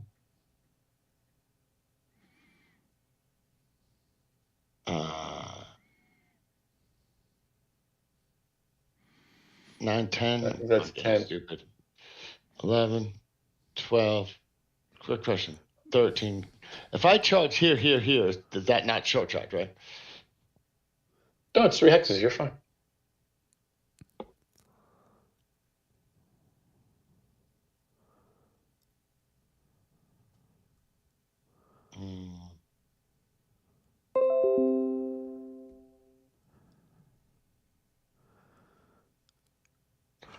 Yeah, you know, I'm probably charging the wrong guys at the wrong guys, but whatever. Doesn't matter. I'm just hoping they fail to roll this down. Okay, so charge moves.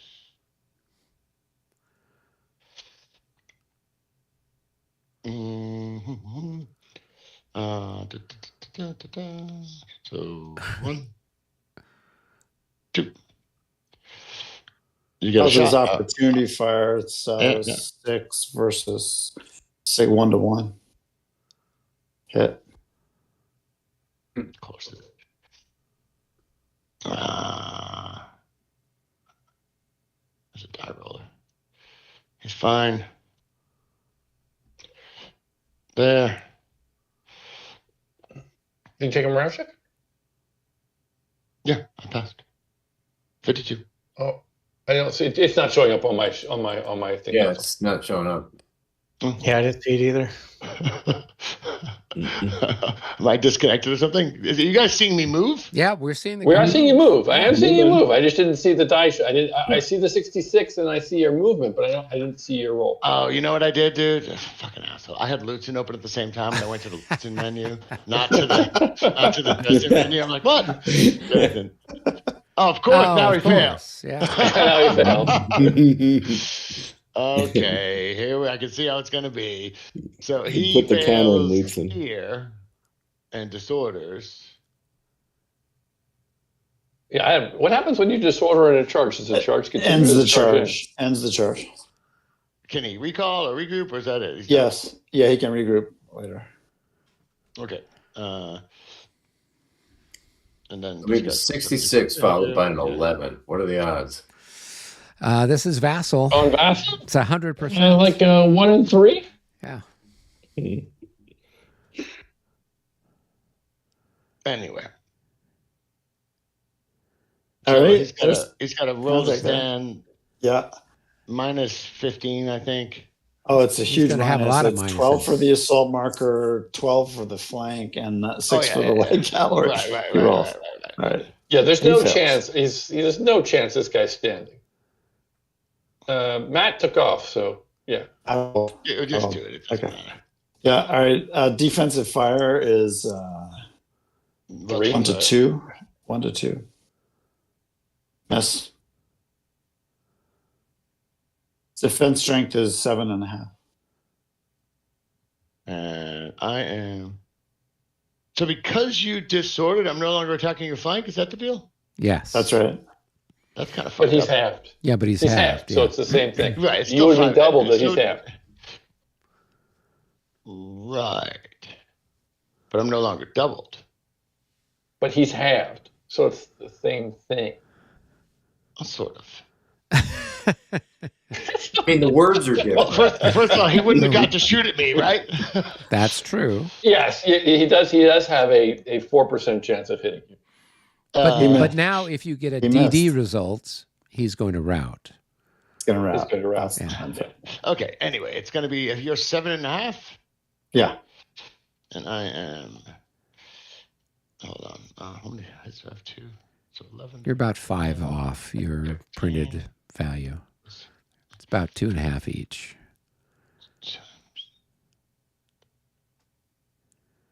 Equals 27 divided by what are you? 7.5. Yeah. It's 3 to 1. Okay, check your dice. And there's no modifiers whatsoever. That's crazy. So it'd have been better off for me not to disorder you.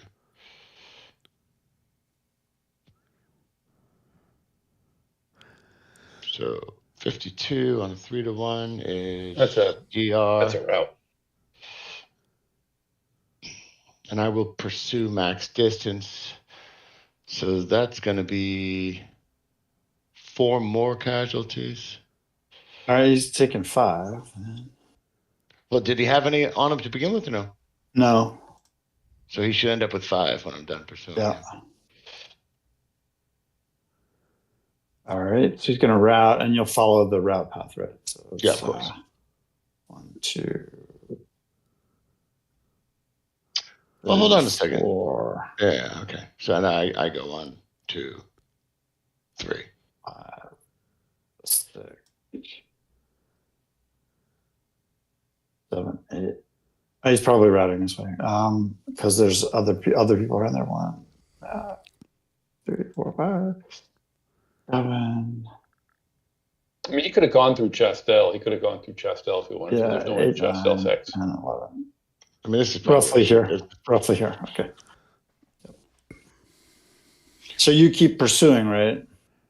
So I pursue, I think, to, I don't know where you went here. 3 here. hexes, yeah. Up next to the guard cav there. You went here? That's Actually, you don't want to go there. We went through here. Right, but that's I'm at my max pursuit range right here. Okay. He was right here, so you pursued 2 hexes. 1, 2. Yeah. So you 1, 2. Okay. Well, the Good job. advance doesn't count. I'm assuming you have to go 3 more hexes, right? That's right. Yep, cool. So he has to go 1 more. He has to go there. No. No. No, he's good. He's good. Okay. Oh, He yeah. pursued 3 hex distance and 1 extra damage for light cast. So 3 hex pursuit, 4 Yeah, damage. no. He's right. He's right. He's got it. He's good. And this You're disordered when you do that. Disorder for taking the hex and I'm just trying to figure out my and there's an opportunity fire here. It's 3 versus 8. One's like 1 to 3 ish or something. 3. Yes. Yeah. So he's got 5 movement points. Yeah, Yes. both of them now can regroup. Right. So 1, and get shot at again. 2. Nope. 3, Miss. Yeah. 4, 5. Cool. And he's exhausted, I'm assuming. Correct. Yeah. Yeah, he's going to get routed, but he's going to get routed anyway. And this guy, abject total failure. But he's only tired. After he did. regrouping. After regrouping. regrouping. But, let's go 1, 2, 1, 2, 3, 4. Okay, so let's go.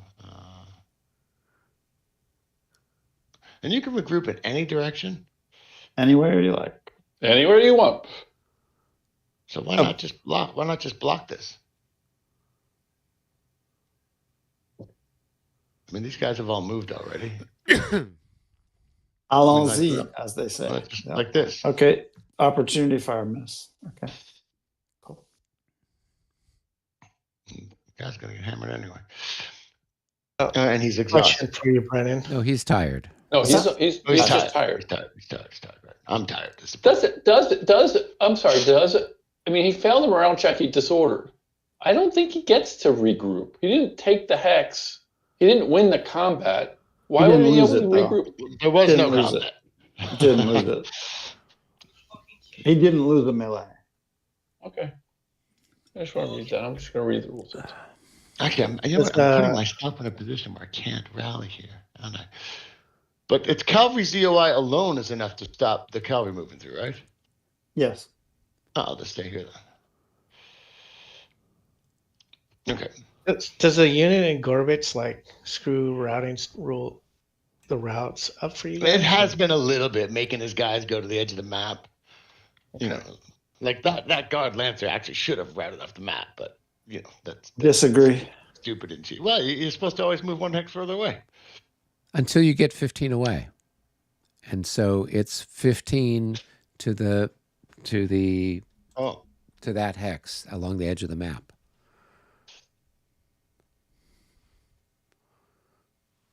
I mean, that's if I'm understanding the rules correctly. Then you seek cover. Yeah. Actually, it's way too late at night to have this debate. Yeah. Okay. So that's, and it's, you know, I forgot to move the leader. Do you guys mind? You just go ahead. The commander of that unit's units. MU10 is Done and dusted. All right, probably a good time to hit the save button. Yeah. And sign off for the date. I'm going to end the live stream, so all the profanity